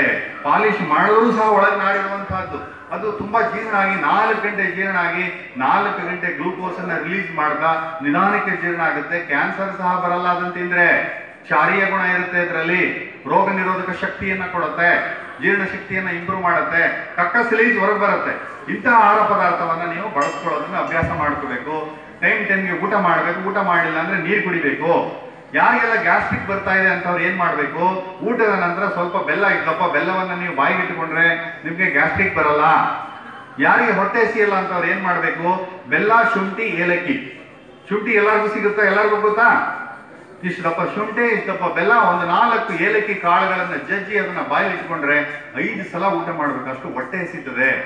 ಆತರ ನೀವು ಗ್ಯಾಸ್ಟ್ರಿಕ್ ಇದ್ರು ಅದನ್ನೇ ಮಾಡ್ಕೋಬಹುದು. ಹೊಟ್ಟೆ ಹಸುವಾಗದೇ ಇದ್ರು ಅದನ್ನೇ ನೀವು ಪ್ರಯೋಗ ಮಾಡ್ಬೋದು. ಮಾಡ್ತೀರಾ? ಹಿಂಗೆ ಬೇರೆಯವ್ರಿಗೆ ಹೇಳ್ಕೊಡ್ತೀರಾ? Very good. ಯಾರಿಗೆ ಪಿತ್ತ ಜಾಸ್ತಿ ಇದೆ ಅವ್ರು ಏನ್ ಮಾಡ್ಬೇಕು? ಧನಿಯಾ ಗೊತ್ತಾ ನಿಮ್ಗೆ? ಕೊತ್ತಂಬರಿಯನ್ನ ಹುರಿದು ಪುಡಿ ಮಾಡಿ ಅದಕ್ಕೆ ಕಲ್ಸಕ್ಕರೆ ಸೇರಿಸ್ಕೊಂಡು ತಿಂತ ಬಂದ್ರೆ ನಿಮಗೆ ಪಿತ್ತ ಕಡಿಮೆ ಆಗ್ಬಿಟ್ಟು ತಲೆನೋವು, ತಲೆ ಸುತ್ತುಗಳು ಕಡಿಮೆ ಆಗುತ್ತೆ. ಈಗ ಎಲ್ಲರಿಗೂ ಮೈಗ್ರೇನ್ ಕಾಯಿಲೆ ಬರ್ತಾ ಇದೆ. ಅರೆ ತಲೆ ನಾವು ಕೇಳಿದ್ದೀರಾ? ಗಮನ ಎಲ್ಲ ಇಲ್ಲಿ ಕೇಳಿ. ಮೈಗ್ರೇನ್ ಕಾಯಿಲೆ ಬರ್ತಾ ಇದೆ. ಇದಕ್ಕೆ ನಿಮ್ಯಾನ್ಸ್ಗೆ ಹೋದ್ರು ಔಷಧಿ ಇಲ್ಲ. ಎಕ್ಸ್ರೇ ಸ್ಕ್ಯಾನಿಂಗ್ ಗಳನ್ನ ಮಾಡ್ತಾರೆ. ಎಕ್ಸ್ರೇ ಸ್ಕ್ಯಾನಿಂಗ್ ಮಾಡಿ ಮೈಗ್ರೇನ್ಗೆ ಕಾರಣ ಗೊತ್ತಿಲ್ಲ, ಔಷಧಿ ಇಲ್ಲ, ಹೋಗಿ ಅಂತ ಕಳಿಸ್ತಾರೆ. ಪೇನ್ ಕಿಲ್ಲರ್ ಮಾತ್ರೆ ಕೊಡ್ತಾ ಇದ್ದಾರೆ. ಪೇನ್ ಕಿಲ್ಲರ್ ಮಾತ್ರೆ ತಿಂದ್ರೆ ಏನಾಗುತ್ತೆ ಗೊತ್ತಾ ನಿಮ್ಗೆ? ಕಿಡ್ನಿಗಳು ಹಾಳಾಗುತ್ತೆ. ಯಾವುದೇ ಪೇನ್ ಕಿಲ್ಲರ್ ಬಳಸಿದ್ರೆ ಕಿಡ್ನಿಗಳಾಗುತ್ತೆ. ಅದಕ್ಕೆ ಏನ್ ಮಾಡ್ಬೇಕು ನೀವು? ಈ ವಿಷರಸಾಯನಿಗಳನ್ನ ತಿನ್ನೋದಕ್ಕೆ ಬದಲು ಕಾಯಿಲೆ ಬರೋದಕ್ಕೆ ಮುಂಚೆ ಆರೋಗ್ಯವನ್ನು ನಾವು ಸರಿಯಾದ ರೀತಿ ಕಾಪಾಡ್ಕೋಬೇಕು. ಗೊತ್ತಾಗ್ತಾ ಇದೆಯಾ? ಹಾಗಾಗಿ ನೀವು ಕೊತ್ತಂಬರಿ ಮತ್ತು ಹುರಿದು ಪುಡಿ ಮಾಡಿ ಅದನ್ನ ನೀವು ಕಲ್ಸಕ್ರೆ ಮಿಕ್ಸ್ ಮಾಡಿ ತಿಂದ್ರೆ ನಿಮ್ಗೆ ತಲೆ ಸುತ್ತು ಮೈಗ್ರೇನ್ ಹೊರಟೋಗುತ್ತೆ. ಇದಕ್ಕೆ ನೆಲ್ಲಿಕಾಯಿ ಪುಡಿ ಮತ್ತು ಕಲ್ಲುಪ್ಪು ಸೇರಿಸ್ಕೊಂಡ್ರೆ 1.5 ತಿಂಗಳಲ್ಲಿ ಗ್ಯಾಸ್ಟ್ರಿಕ್ ನಿರ್ನಾಮ ಆಗುತ್ತೆ. ಎಲ್ಲರಿಗೂ ಸಹ ಗ್ಯಾಸ್ಟ್ರಿಕ್ ಇಂದನೇ ಕಾರಣ ಬರೋದು. ಯಾವಾಗ ಅಜೀರ್ಣ ಆಗುತ್ತೆ, ಕಫ ಉತ್ಪತ್ತಿ ಆಗುತ್ತೆ, ಮಲಬದ್ಧತೆ ಆಗುತ್ತೆ, ಆಗ ವಾತದೋಷಗಳು 80 ಕಾಯಿಲೆ ಬರುತ್ತೆ, ಕಫದೋಷದಿಂದ 20 ಕಾಯಿಲೆಗಳು ಬರುತ್ತೆ, ಪಿತ್ತ ದೋಷದಿಂದ 40 ಕಾಯಿಲೆಗಳು ಬರುತ್ತೆ. ಈ ಎಲ್ಲ ಕಾಯಿಲೆಗಳಿಗೆ ಮೂಲ ಏನು? ಹೊಟ್ಟೆ ಹಾಳಾಗೋದು, ಟೈಮ್ ಊಟ ಮಾಡದೇ ಇರೋದು. ನಾವು ಸರಿಯಾಗಿ ಏನ್ ತಿನ್ಬೇಕು ಅದನ್ನ ತಿಂದ್ರೆ ತಿನ್ನಬಾರದನ್ನ ತಿನ್ನೋದು. ಈಗ ನೋಡಿ ನೀವು ಈ ಆಸ್ಪತ್ರೆಗಳಲ್ಲಿ ಎಲ್ಲಾದ್ರೂ ಆನೆಗಳು, ಕಾಡು ಪ್ರಾಣಿಗಳು, ಹುಲಿ, ಸಿಂಹ, ಚಿರತೆಗಳು ಅಡ್ಮಿಟ್ ಆಗಿದ್ಯಾ? ಯಾಕೆ ಅದು ಅಡ್ಮಿಟ್ ಆಗಿಲ್ಲ? ಯಾಕೆ ಅದಕ್ಕೆ ಕಾಯಿಲೆಗಳಿಲ್ಲ? ಯಾಕೆ ಅಂತಂದ್ರೆ ಅದ್ರ ಅಮ್ಮ ಏನ್ ಹೇಳ್ಕೊಡುತ್ತೆ ಅದ್ ಬಿಟ್ಟು ಬೇರೆ ಏನನ್ನು ತಿನ್ನಲ್ಲ ಅವು. ಹೌದಾ? ನಿಜ ತಾನೆ? ನಾವು ಹಾಗಲ್ಲ. ನಾವು ನಮ್ಮ ಫ್ರೆಂಡ್ಸ್ ಏನ್ ಹೇಳ್ತಾರೆ ಅದನ್ನ ತಿನ್ನೋದು, ಅಡ್ವರ್ಟೈಸ್ಮೆಂಟ್ ಏನ್ ಬರುತ್ತೆ ಅದ್ ತಿನ್ನೋದು, ಟಿವಿಲಿ ಬಂದ್ರೆ ಸಾಕು ಓಡ್ತಾ ಇರೋದು. ನಿಜನಾ? ಹೀಗಾಗಿ ನಾವು ಏನ್ ತಿನ್ನಬಾರ್ದು ಅದನ್ನ ತಿಂದು ನಾವು ಕಾಯಿಲೆಗಳನ್ನ ತಂದ್ಕೋತಾ ಇದ್ದೀವಿ. ಪ್ರಾಣಿ ಪಕ್ಷಿಗಳಿಗಿಂತ ಕಡಿಮೆನ ನಾವು ಕೀಳ ಅಂತ ಒಂದು ಬದುಕನ್ನ ನಾವು ನಡೆಸ್ತಾ ಇದ್ದೀವಿ. ಹಾಗಾಗಿ ಗ್ಯಾಸ್ಟ್ರಿಕ್ ಇಲ್ಲದೆ ನೋಡ್ಕೋಬೇಕು. ಈಗ ಇಲ್ಲೆಲ್ಲ ಗಿಡಮೂಲಿಕೆಗಳೆಲ್ಲ ನಿಮ್ಗೆ ಗೊತ್ತಲ್ವಾ? ಸುಮಾರು ಗಿಡಮೂಲಿಕೆಗಳು ನಿಮ್ಗೆ ಹೇಳ್ತೀನಿ, ಕೇಳಿಸ್ಕೋಬೇಕು ಗಮನ ಇಟ್ಟು. ಈಗ ಯಾರು ಹಲ್ಪುಡಿ ಹಂಗಾದ್ರೆ ಪೇಸ್ಟ್ ಇಂದ ಕೆಮಿಕಲ್ ಆದ್ರೆ ಏನ್ ಮಾಡ್ಬೇಕು? ಬೇವಿನ ಕಡ್ಡಿ ಇದೆಯಲ್ಲ, ಎಲ್ಲರಿಗೂ ಗೊತ್ತಲ್ಲ ಹಳ್ಳಿ ಮಕ್ಕಳಿಗೆ. ₹1 ಖರ್ಚಾಗದೆ ಇರುವಂತಹ ಪದ್ಧತಿಯನ್ನ ನಾನು ನಿಮ್ಗೆ ಹೇಳ್ಕೊಡ್ತೀನಿ. ಗಮನ ಇಟ್ಟು ಕೇಳಿಸ್ಕೋಬೇಕು, ಎಲ್ಲರಿಗೂ ಹೇಳ್ಬೇಕು. ಯಾವುದೇ ಅಡ್ಡ ಪರಿಣಾಮ ಇರೋದಿಲ್ಲ, ಸೈಡ್ ಎಫೆಕ್ಟ್ ಇರಲ್ಲ. ಬೇವಿನ ಕಡ್ಡಿಯನ್ನ ನೀವು ಅಗದು ಚೆನ್ನಾಗಿ ತುದಿಯನ್ನು ಅಗದು ಬ್ರಷ್ ಮಾಡಿಕೊಂಡು 1 ವಾರ ನಿಮ್ಗೆ ಟೈಮ್ ಬೇಕು ಪ್ರಾಕ್ಟೀಸ್ ಆಗಕ್ಕೆ. ಇಲ್ಲಾಂದ್ರೆ ಹಲ್ಲಿಗೆ ಚುಚ್ಚಿಕೊಂಡು ಗಾಯ ಮಾಡ್ಕೋಬಾರ್ದು. ಅದು ಬಾಯಲ್ಲಿ ಇಟ್ಟರೆ ಜೊಲ್ಲಲ್ಲಿ ಕರಗಿ ನೀಟಾಗಿ ಬ್ರಷ್ ಆಗುತ್ತೆ. ಅದರಲ್ಲಿ ನೀವು ಬ್ರಷ್ ಮಾಡಿದ್ರೆ ಬಾಯಲ್ಲಿರ್ತಕ್ಕಂಥದ್ದು 80 ತರದ ಸೂಕ್ಷ್ಮಾಣು ಜೀವಿಗಳಿದೆ. ಈ 80 ತರದ ಸೂಕ್ಷ್ಮಾಣು ಜೀವಿಗಳಿಗೂ ತುಂಬಾ ಚೆನ್ನಾಗಿ ನಿಯಂತ್ರಣ ಮಾಡುತ್ತೆ ಬೇವಿನ ಕಡ್ಡಿಯಲ್ಲಿರ್ತಕ್ಕಂಥ ಸಾವಯವ ರಾಸಾಯನಿಕಗಳು. ಇದು ನಿಯಂತ್ರಣದಲ್ಲಿಡುತ್ತೆ, ಯಾವ ಜೀವಿಯನ್ನು ಕೊಲ್ಲಲ್ಲ.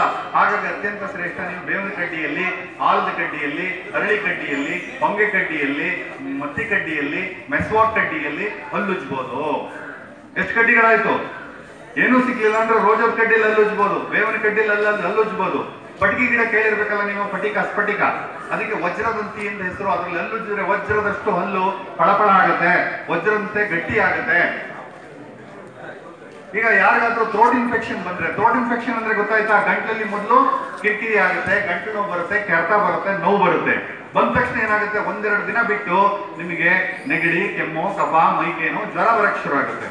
ಅವಾಗ ಆಸ್ಪತ್ರೆಗೆ ಹೋದ್ರೆ ಏನ್ ಮಾಡ್ತಾರೆ? ಆಂಟಿಬಯೋಟಿಕ್ ಕೊಡ್ತಾರೆ. ನಿಜನಾ? ಆಂಟಿಬಯೋಟಿಕ್ ಅಂದ್ರೆ ಏನಪ್ಪಾ ಅಂತಂದ್ರೆ ನಿಮ್ಮ ದೇಹದಲ್ಲಿರ್ತಕ್ಕಂಥ ಎಲ್ಲಾ ಒಂದು ಸೂಕ್ಷ್ಮಾಣು ಜೀವಿಗಳನ್ನ ಮಾರಣ ಹೋಮ ಮಾಡಿಬಿಡುತ್ತೆ. ಅದಕ್ಕೋಸ್ಕರ ನೀವೇನ್ ಮಾಡ್ಬೇಕು? ಯಾರಿಗೆ ಥ್ರೋಟ್ ಇನ್ಫೆಕ್ಷನ್ ಬರುತ್ತೆ ಬಂದ ತಕ್ಷಣ ನೀವೇನ್ ಮಾಡ್ಬೇಕು? ಆ ಬೇವಿನ ಕಡ್ಡಿಯನ್ನು ನೀವೇನ್ ಹಲ್ಲುಜ್ಜಿರುತ್ತೆ ಆ ಸಿಪ್ಪೆನ ಹೇಳೋದು ಬಾಯಲ್ಲಿ ಹಾಕಿ ನೀವು ಆ ರಸ ಹೀರ್ತಾ ಬಂದ್ರೆ ದಿನಕ್ಕೆ 3 ಸಲ ಮಾಡಿದ್ರೆ, ಆರಂಭಿಕ ಅಂತಲ್ಲಿದ್ರೆ 3 ಸಲ ಮಾಡಿದ್ರೆ ಮಂಗಮಾಯ. ಏನು? ಗಂಟ್ಲಲ್ಲ, ಗಂಟಲ್ಲಿರೋ ಇನ್ಫೆಕ್ಷನ್. ಆ ಗಂಟಲಿರೋ ಇನ್ಫೆಕ್ಷನ್ಗೆ ತುಂಬಾ ಶ್ರೇಷ್ಠವಾದ ಔಷಧಿ. ನಿಮ್ಗೆ ಏನ್ ಮಾಡುತ್ತೆ? ನೆಗಡಿ, ಕೆಮ್ಮು, ಕಫ ಇಷ್ಟನ್ನು ನಿಮ್ಗೆ ತಾನಾಗಿ ಹೊರಟೋಗ್ಬಿಡುತ್ತೆ. ಸಪೋಸ್ ಜಾಸ್ತಿ ಆಗ್ಬಿಡುತ್ತಂದ್ರೆ ದಿನಕ್ಕೆ 5 ಸಲ ಜೇಬಲ್ಲಿ ಇಟ್ಕೊಂಡು ಆ ಬೇವಿನ ಕಡ್ಡಿನ ಸಿಪ್ಪೆಯನ್ನು ಹಗದು ನೀವು ರಸ ಹೀರಿದ್ರೆ ನಿಮ್ಗೆ ಥ್ರೋಟ್ ಇನ್ಫೆಕ್ಷನ್ ಹೋಗುತ್ತೆ. ಥ್ರೋಟ್ ಇನ್ಫೆಕ್ಷನ್ ಹೋಗ್ತಿದ್ದಂಗೆನೆ ನೆಗಡಿ, ಕೆಮ್ಮು, ಕಫ, ಮೈಕೇನೋ, ಜ್ವರ ಇಷ್ಟು ಹೊರಟೋಗುತ್ತೆ. ಇಷ್ಟು ಔಷಧಿ ಬೇಕಾಗಿಲ್ಲ. ಕೇಳಿಸ್ಕೊತಾ ಇದ್ದೀರಾ? ಯಾರಿಗೆ ಬೇವಿನ ಕಡ್ಡಿ ತಿನ್ನಕ್ಕಾಗಲ್ಲ ಅಂತವ್ರು ಏನ್ ಮಾಡ್ಬೇಕು? ಮೊಟ್ಟೆ ಇದೆಯಲ್ಲ, ನಾಟಿ ಕೋಳಿ ಮೊಟ್ಟೆ, ಆ ಮೊಟ್ಟೆಯನ್ನ ತಗೊಂಡು ಅದ್ರೊಳಗಡೆ ಇರತಕ್ಕಂತ ಹಳದಿ ಬಿಳಿಯನ್ನ ತಿಂದ್ಬಿಟ್ಟು ಹಳದಿಯನ್ನ 2 ಕಡೆ ಒತ್ತರಿಸ್ಕೊಂಡು ನೀವು ರಾತ್ರಿ ಮಲಗಿ ಬೆಳಿಗ್ಗೆ ಇದ್ರೆ ನಿಮಗೆ ಥ್ರೋಟ್ ಇನ್ಫೆಕ್ಷನ್ ಹೋಗುತ್ತೆ. ಅರ್ಥ ಆಯ್ತಾ? ಅಲ್ಲಿರುವ ಸೂಕ್ಷ್ಮಾಣು ಜೀವಿಗಳನ್ನ ಕೊಲ್ಲಕ್ಕೆ ಬೇರೆ ಸೂಕ್ಷ್ಮಾಣು ಜೀವಿಗಳು ಮೊಟ್ಟೆ ತಿನ್ನಕ್ ಬಂದು ಅದನ್ನು ಕೊಲ್ಲುತ್ತೆ. ಎಷ್ಟು ಸುಲಭ, ಸರಳ, ಹೌದಲ್ವಾ? ಯಾರಿಗೆಲ್ಲ ತಲೆ ಕೂದಲು ಉದುರ್ತಾ ಇದೆ, ನೀವೆಲ್ಲ ಹಳ್ಳಿ ಮಕ್ಕಳಾಗಿರೋದು ಹಳ್ಳಿ ಔಷಧಿ ಹೇಳ್ಕೊಡ್ತೀನಿ ನಾನು. ಎಲ್ಲರ ಮನೆಯಲ್ಲಿ ಹಸುಗಳಿದೆಯಾ? ನಾಟಿ ಹಸುಗಳು.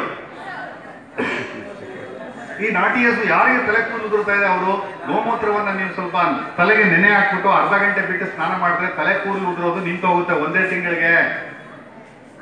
ಯಾರಿಗೆ ಬಾಯಲ್ಲಿ ಹುಣ್ಣಾಗಿದೆ ಅಂತವ್ರು ಏನ್ ಮಾಡ್ಬೇಕು? ನೀರಿಗೆ 10 ml ಗೋಮೂತ್ರ ಹಾಕಿ 20 ml ನೀರ್ ಹಾಕಿ ಬಾಯಿ ಮುಕ್ಕೊಳಿಸಿದ್ರೆ ನಿಮ್ಗೆ ಬಾಯಿ ಹುಣ್ಣು ವಾಸಿ ಆಗುತ್ತೆ. ಹಾಗೆ ಕುಡಿದ್ರೆ ಸ್ಟ್ರಾಂಗ್ ಆಗ್ಬಿಟ್ಟು ಬಾಯಲ್ಲಿ ಚರ್ಮ ಎಲ್ಲ ಹಾಳಾಗ್ಬಿಡುತ್ತೆ. ಅದಕ್ಕೆ ಏನ್ ಮಾಡ್ಬೇಕು? ಡೈಲ್ಯೂಟ್ ಮಾಡ್ಕೊಬೇಕು. ಡೈಲ್ಯೂಟ್ ಅಂದ್ರೆ ಗೊತ್ತಾಯ್ತಾ? ತೆಳು ಮಾಡ್ಕೋಬೇಕು. ಅದ್ರದ್ದು ಪವರ್ ಕಡಿಮೆ ಮಾಡ್ಕೊಂಡು ಬಾಯಿ ಮುಕ್ಳಿಸಿದ್ರೆ ಬಾಯಿ ಹುಣ್ಣು ಹೋಗುತ್ತೆ. ಯಾರಿಗೆ ಬಾಯಿ ಹುಣ್ಣಿದವರು ಕೊಬ್ಬರಿ ಮತ್ತು ಗಸಗಸೆ ಹಾಕಿದ್ರೆ ನಿಮಗೆ ಕೊಬ್ಬರಿ ಮತ್ತು ಗಸಗಸೆ ಜ್ಞಾಪಕ ಇರುತ್ತೆ ಇದೆಲ್ಲ ನಿಮ್ಗೆ. ಅದಾಗಿದ್ರೆ ನಿಮ್ಗೆ ಬಾಯಿ ಹುಣ್ಣು ಹೋಗುತ್ತೆ. ಕರಿಬೇವು ಗೊತ್ತಲ್ಲ ನಿಮ್ಗೆಲ್ಲರಿಗೂ? ಕರಿಬೇವು ಸೊಪ್ಪನ್ನ ಅರೆದ್ಬಿಟ್ಟು ಚೆನ್ನಾಗಿ ನುಂಗಿದ್ರೆ ನಿಮಗೆ ಬಾಯಿಯನ್ನು ವಾಸಿ ಆಗುತ್ತೆ. ಯಾರಿಗೆ ಅನಿಮಿಕ್ ಇದೆ, ರಕ್ತಹೀನತೆ ಇದೆ, ಬ್ಲಡ್ ಕಡಿಮೆ ಆಗಿದೆ, ಬಾಡಿಯಲ್ಲಿ ಕೂದಲೆಲ್ಲ ಉದುರೋಗುತ್ತೆ, ಸುಸ್ತಾಗ್ತಾ ಇದೆ, ಮುಖದಲ್ಲಿ ಕಳಹೀನವಾಗಿರ್ತಾರೆ, ಬ್ಲೀಡಿಂಗ್ ಜಾಸ್ತಿ ಇರುತ್ತೆ, ಅಂತವರೆಲ್ಲ ಏನ್ ಮಾಡ್ಬೇಕು, ಕರಿಬೇವಿನ ಸೊಪ್ಪಿನ ಚಟ್ನಿಯನ್ನ ದಿನ ಮಾಡಿ ತಿಂದ್ರೆ ನಿಮಗೆ ರಕ್ತ ವೃದ್ಧಿ ಆಗುತ್ತೆ, ರಕ್ತ ಶುದ್ಧಿ ಆಗುತ್ತೆ, ಕೂದಲು ಬೆಳವಣಿಗೆ ಚೆನ್ನಾಗಾಗುತ್ತೆ, ಕೂದಲು ಒದ್ನಾಗಿ ಬೆಳೀತದೆ. ಹಾಗೆ ಯಾರಿಗೆ ಹೊಟ್ಟೆಯಲ್ಲಿ ಗ್ಯಾಸ್ಟ್ರಿಕ್ ಆಗಿದೆ ಅವರು ಬೆಳಿಗ್ಗೆ ಎದ್ದು ಸೂರ್ಯ ಇಳಿದಕ್ಕೆ ಮುಂಚೆ ಆರೋಗ್ಯವಂತ ನಾಟಿ ಹಸುವಿನ ಗೋಮೂತ್ರವನ್ನ ನೀವು ಕುಡಿತಾ ಬಂದ್ರೆ 21 ದಿನಕ್ಕೆ ನಿಮಗೆ ಗ್ಯಾಸ್ಟ್ರಿಕ್ ವಾಸಿ ಆಗುತ್ತೆ. 48 ದಿನಕ್ಕೆ ನೀವು ಗೋಮೂತ್ರವನ್ನ ಬಳಸಿದ್ರೆ ನಿಮಗೆ ಅಲ್ಸರ್ ವಾಸಿ ಆಗುತ್ತೆ. ಕ್ಯಾನ್ಸರ್ ಅನ್ನ ವಾಸಿ ಮಾಡುವ ಔಷಧಿ ಗೋಮೂತ್ರ. ಕ್ಯಾನ್ಸರ್ ಅಲ್ಲಿ 7 ತರದ ಕೀಮೋಥೆರಪಿ ಬಳಸ್ತಾರೆ. ಕೀಮೋಥೆರಪಿಯಲ್ಲಿ ಬಳಸುವ ವಿಷರಸಾಯನಿಗಳಿದೆ, ಅದೆಲ್ಲವೂ ಸೈಡ್ ಎಫೆಕ್ಟ್ ಬರುತ್ತೆ. ಸೈಡ್ ಎಫೆಕ್ಟ್ ಇಲ್ಲದೆ ಈ 7 ತರದ ಕೆಮಿಕಲ್ ಇರ್ತಕ್ಕಂಥದ್ದು ಗೋಮೂತ್ರ. ಇದನ್ನ ನಾಟಿ ಹಸುದೇ ಹಾಕ್ಬೇಕು, ಸೀಮೆ ಹಸುದು ಆಗಲ್ಲ, ಎಮ್ಮೆದಾಗಲ್ಲ, ಆಡು ಕುರಿದಾಗಲ್ಲ. ಅರ್ಥ ಆಯ್ತಾ ನಿಮ್ಗೆ? ಪ್ರತಿನಿತ್ಯ ಕುಡಿಬೇಕಿದೆ, ತಪ್ಪೇನಿಲ್ಲ ಇದರಲ್ಲಿ. ಯಾರಿಗೆ ಸ್ಕಿನ್ ಪ್ರಾಬ್ಲಮ್ ಇದೆ ಅವರು ಗೋಮೂತ್ರವನ್ನ ಒಂದ್ 2-3 ದಿನ ಬಿಟ್ಟು ಅದನ್ನ ಅರಿಶಿನ ಪುಡಿ ಜೊತೆ ಮಿಕ್ಸ್ ಮಾಡಿ ಹಚ್ತಾ ಬಂದ್ರೆ ಸ್ಕಿನ್ ಪ್ರಾಬ್ಲಮ್ಗಳು ವಾಸಿ ಆಗುತ್ತೆ. ಗೊತ್ತಾಗ್ತಾ ಇದೆಯಾ? ಯಾರಿಗೆ ಚೆನ್ನಾಗಿ ಕೂದಲು ಬೆಳಿಬೇಕು, ಒದ್ನಾಗಿ ಬೆಳಿಬೇಕು ಅಂದ್ರೆ ಕೀರೆ ಸೊಪ್ಪು, ಕಿಲ್ಕೀರೆ ಸೊಪ್ಪು ಕೇಳಿದ್ರೆ ಇದೆಲ್ಲ ಅಮರಾಂತಸ್, ಅದನ್ನ ಚೆನ್ನಾಗಿ ಪೇಸ್ಟ್ ಮಾಡ್ಬಿಟ್ಟು ತಲೆಗೋಚ್ಕೊಂಡು ಅರ್ಧ ಗಂಟೆ ನೆನೆ ಹಾಕಿ ಅದನ್ನೇ ಹೊಟ್ಟೆಗೆ ತಿಂತ ಬಂದ್ರೆ ನಿಮ್ಗೆ ಕೂದಲು ಒದ್ನಾಗಿ ಬೆಳೀತದೆ, ಉದುರೋದು ತಪ್ಪುತ್ತೆ, ಉದ್ದಾಗೂ ಬೆಳೀತದೆ, ಉದುರೋಗೋದು ನಿಂತ ಹೋಗುತ್ತೆ. ಇದಕ್ಕೇನಾದ್ರೂ ನೀವು ಒಂದೆಲೆಗೆ ಸೊಪ್ಪು ಗೊತ್ತಾ ನಿಮ್ಗೆ? ಯಾರಿಗೆ ಗೊತ್ತು ಒಂದೆಲೆಗೆ ಸೊಪ್ಪು? ವೆರಿ ಗುಡ್, ತುಂಬಾ ಜನ, ಪರವಾಗಿಲ್ಲ, ಹಳ್ಳಿಯಿಂದ ಬಂದಿರೋ ಮಕ್ಕಳೇ, ಸಂತೋಷ ಪಡ್ತೀನಿ. ಈ ಒಂದೆಲೆಗೆ ಸೊಪ್ಪು ಏನಿದೆ ಇದು ಜ್ಞಾಪಕ ಶಕ್ತಿ. ನಿಮ್ಗೆ ಯಾರಿಗೆಲ್ಲ ಮಕ್ಕಳಿಗೆ ಕಡಿಮೆ ಮಾರ್ಕ್ಸ್ ಬಂದಿದೆ ಅವರೆಲ್ಲರೂ ಸಹ ಒಂದೆಲೆಗೆ ಸೊಪ್ಪನ್ನ ತಂದು ಡೈಲಿ ಅರೆದ್ಬಿಟ್ಟು ಎಷ್ಟಾಗ್ಬೇಕು, 10 ಗ್ರಾಮ್ ಅಷ್ಟಾಗ್ಬೇಕು, ಬೆಲ್ಲ ಹಾಕಿ ಅದಕ್ಕೆ ನೀವು ತಿಂತ ಬಂದ್ರೆ ಜ್ಞಾಪಕ ಶಕ್ತಿ ವೃದ್ಧಿ ಆಗುತ್ತೆ. ಇದೇ ಒಂದೆಲೆಗೆ ಸೊಪ್ಪನ್ನ ನೀವು ಒಂದೆಲೆಗೆ ಸೊಪ್ಪು, ದಾಸವಾಳದ ಸೊಪ್ಪು, ಕೇಳಿಸ್ಕೊತಾ ಇದ್ದೀರಾ? ನಿಮ್ಗೆ ಕೂದಲು ಬೆಳವಣಿಗೆ ಆಗೋದಕ್ಕೆ ಹೇಳ್ಕೊಡ್ತಾ ಇದ್ದೀನಿ. ಒಂದೆಲೆಗೆ ಸೊಪ್ಪು, ಹೊನಗೊನೆ ಸೊಪ್ಪು, ದಾಸವಾಳದ ಸೊಪ್ಪು, ಭೃಂಗರಾಜ ಕೇಳಿದ್ರ ಬರಗಣಗಲೆ ಸೊಪ್ಪು, ದಾಸವಾಳದ ಹೂವು, ಇದೆಲ್ಲವನ್ನು ಚೆನ್ನಾಗಿ ಆಡಿಸ್ಬಿಟ್ಟು ಎಣ್ಣೆಯಲ್ಲಿ, ಕೊಬ್ಬರಿ ಎಣ್ಣೆಯಲ್ಲಿ ಚೆನ್ನಾಗಿ 3 ಗಂಟೆ ಕುದಿಸ್ಬೇಕು. ನಿಧಾನಕ್ಕೆ ಸಣ್ಣ ಉರಿಯಲ್ಲಿ ಕುದಿಸ್ಬಿಟ್ಟು ಎಣ್ಣೆ ಬೇರೆ ಗಷ್ಟನೆ ಬೇರೆ ಆಗುತ್ತೆ. ಅದನ್ನ ಸಪರೇಟ್ ಮಾಡ್ಕೊಂಡು ಬಾಟ್ಲು ತುಂಬಿಕೊಂಡು ಹಚ್ಚಿದ್ರೆ ಕೂದಲು ಉದುರೋದು ಕಡಿಮೆ ಆಗುತ್ತೆ, ಕೂದಲು ಒದ್ನಾಗಿ ಬೆಳೀತದೆ, ಕೂದಲು ದಟ್ಟವಾಗಿರುತ್ತೆ, ಕಪ್ಪಗೂ ಇರುತ್ತೆ. ಆಮೇಲೆ ನಿದ್ರೆ ಚೆನ್ನಾಗಿ ಬರುತ್ತೆ. ಯಾರಿಗೆ ನಿದ್ರೆ ಏನತ್ತೆ, ಸರಿಯಾಗಿ ನಿದ್ದೆ ಬರಲ್ಲ, ಅವ್ರು ಏನ್ ಮಾಡ್ಬೇಕು, ಗ್ಯಾಸ್ಟ್ರಿಕ್ ನ ವಾಸಿ ಮಾಡ್ಕೊಂಡು ಇದನ್ನ ಎಣ್ಣೆ ಹಚ್ತಾ ಬಂದ್ರೆ ನಿಮಗೆ ಕಣ್ಣುರಿಯೋದು, ಕೂದಲು ಉದುರೋದು ನಿಲ್ಲುತ್ತೆ, ಚೆನ್ನಾಗಿ ನಿದ್ರೆ ಬರುತ್ತೆ. ಇದನ್ನ ಮಾಡ್ಬೇಕು. ಇದನ್ನೆಲ್ಲ ನಾವು ಮಾಡಿ ಸಾವಿರಾರು ಬಾಟ್ಲಿಗಳ ಲಕ್ಷಾಂತರ ರೂಪಾಯಿ ಮಾಡ್ಬಿಟ್ಟಿದ್ವಿ, ಮಾರಾಟ ಮಾಡಿದ್ವಿ. ಕಷ್ಟನ ಇದು ಮಾಡೋದಿಕ್ಕೆ? ನಿಮ್ಗೆಲ್ಲ ಕಷ್ಟ ಇದೆಯಾ? ಓಕೆ. ಎಲ್ಲ ಹೆಣ್ಣು ಮಕ್ಕಳು ಏನ್ ಮಾಡ್ಬೇಕು, ಪ್ರತಿಯೊಬ್ಬ ಹೆಣ್ಣು ಮಕ್ಕಳು ಇದು ದಾಸವಾಳದ ಗಿಡ ಬೆಳೆಸ್ಬೇಕು. ಏನು ದಾಸವಾಳದ ಗಿಡ ಅಂತಂದ್ರೆ ಬಿಳಿ ದಾಸವಾಳ, ಕೆಂಪು ದಾಸವಾಳ ಬೆಳೆಸ್ಕೋಬೇಕು, ಲೋಕಸರ ಬೆಳೆಸ್ಕೋಬೇಕು. ಲೋಕಸರ ಗೊತ್ತಾ ಎಲ್ಲರಿಗೂ? ಯಾರು ಗೊತ್ತಿಲ್ಲ ಕೈ ಎತ್ತಿ. ಲೋಕಸರ ಗೊತ್ತಿಲ್ವಾ ನಿಮ್ಗೆ? ಲೋಡ್ ಸರ ಅಂತ ಕರೀತಾರೆ, ಕತ್ತಾಳೆ ತರ ಇರುತ್ತೆ. ಗೊತ್ತಿಲ್ದಿರೋರು ಗೊತ್ತು ಮಾಡ್ಕೊಳ್ಳಿ, ಗೊತ್ತಿರೋರು ಕೈ ಎತ್ತಿ. ವೆರಿ ಗುಡ್, ಪರವಾಗಿಲ್ಲ. ಈ ಲೋಕಸರದ ಬಗ್ಗೆ ನಾನು ನಿಮ್ಗೆ ತಿಳಿಸ್ತೀನಿ, ಗಮನ ಇಟ್ಟು ಕೇಳಿಸ್ಕೋಬೇಕು. ಯಾರಿಗೆ ಗ್ಯಾಸ್ಟ್ರಿಕ್ ಇದೆ, ಉಷ್ಣ ಇದೆ, ಕಣ್ಣುರಿ ಕಾಲುರಿ ಇದೆ ಅಂತವರು ಲೋಕಸರವನ್ನ ಡೈಲಿ ಒಳಗಡೆ ತಿರುಳನ್ನ ತಿನ್ಬೇಕು. ಗ್ರೀನ್ ಕಲರ್, ಹಸಿರು ಕಲರ್ ಇರೋದನ್ನ ಬಿಟ್ಟು ಒಳಗಡೆ ಗಾಜ್ ತರ ಇರುತ್ತಲ್ಲ, ಲೋಳೆ ತರ ಇರೋದನ್ನ ತೊಳೆದು ಬಿಟ್ಟು ಒಳಗಡೆ ಗಾಜ್ ತರ ಇದೆಯಲ್ಲ ಅದನ್ನ ನುಂಗಬೇಕು. ನುಂಗಿದ್ರೆ ನಿಮಗೆ ಗ್ಯಾಸ್ಟ್ರಿಕ್ ವಾಸಿ ಆಗುತ್ತೆ. ಲಿವರ್ಗೆ ಬರುವಂತಹ ಸಮಸ್ಯೆಗಳು, ಸಿರೋಸಿಸ್ ಅಂತ ಕ್ಯಾನ್ಸರ್ ಬರುತ್ತೆ ಲಿವರ್ಗೆ. ಕೇಳಿಸ್ಕೊತಾ ಇದ್ದೀರಾ? ಡ್ರಿಂಕ್ಸ್ ಮಾಡೋದ್ರಿಂದ, ಪ್ಯಾರಾಸಿಟಮಲ್ ಮಾತ್ರೆ ತಗೋದ್ರಿಂದ ಲಿವರ್ ಡ್ಯಾಮೇಜ್ ಆಗುತ್ತೆ. ಈ ಡ್ರಿಂಕ್ಸ್ ಮಾಡೋರಿಗೆಲ್ಲ ಏನ್ ಮಾಡ್ಬೇಕು ನೀವು ಅಂದ್ರೆ ಲೋಕಸರ ತಿನ್ನೋದಿಕ್ಕೆ ಹೇಳಿ. ಆಮೇಲೆ ಯಾರಿಗೆ ಗುಡ್ತ ಜಾಸ್ತಿ ಮಾಡ್ತಾರೆ ಡ್ರಿಂಕ್ಸ್ ಮಾಡೋರಿಗೆ, ಕೊತ್ತಂಬರಿ ಬೀಜ ಇದೆಯಲ್ಲ, ಕೊತ್ತಂಬರಿ ಬೀಜ ಅದನ್ನ ಹುರಿದು ತಿನ್ಸಿದ್ರೆ ಅವರು ಡ್ರಿಂಕ್ಸ್ ಮಾಡೋದನ್ನ ಬಿಡ್ತಾರೆ. ಮೂಲಂಗಿ ಬೀಜ ತಿಂದ್ರೆ ಡ್ರಿಂಕ್ಸ್ ಮಾಡೋದು ಬಿಟ್ಬಿಡ್ತಾರೆ. ಪೌಡರ್ ಮಾಡಿ ಕೊಡ್ಬೇಕು, ಹೇಳ್ಬಾರ್ದು ಅವ್ರಿಗೆ, ಹಂಗೆ ಕೊಡ್ಬೋದು, ಏನೂ ಆಗಲ್ಲ, ಯಾವ ಸೈಡ್ ಎಫೆಕ್ಟ್ ಇಲ್ಲ, ಎಲ್ಲ ಆಹಾರ ಪದಾರ್ಥ ಇದು. ಹಾಗೆ ಸಿರೋಸಿಸ್ ಕಾಯಿಲೆ ಅಥವಾ ಲಿವರ್ ಕ್ಯಾನ್ಸರ್ ಯಾರಿಗೆ ಬರುತ್ತೆ, ಲಿವರ್ನ ದೋಷಗಳು ಬಂದಿರುತ್ತೆ, ಲಿವರ್ಗೆ ಔಷಧಿ ಇಲ್ಲ ಅಲೋಪತಿಯಲ್ಲಿ, ಆಧುನಿಕ ಪದ್ಧತಿಯಲ್ಲಿ, ಅಂಥವ್ರು ಏನ್ ಮಾಡ್ಬೇಕು, ಇದನ್ನ ಏನ್ ಮಾಡ್ಬೇಕು ನೀವು, ಲೋಕಸರ ತಿನ್ನಿಸ್ಬೇಕು. ನೆಲನೆಲ್ಲಿ, ಕೀಳನೆಲ್ಲಿ. ನೆಲನೆಲ್ಲಿ ನೋಡಿದ್ದೀರಾ?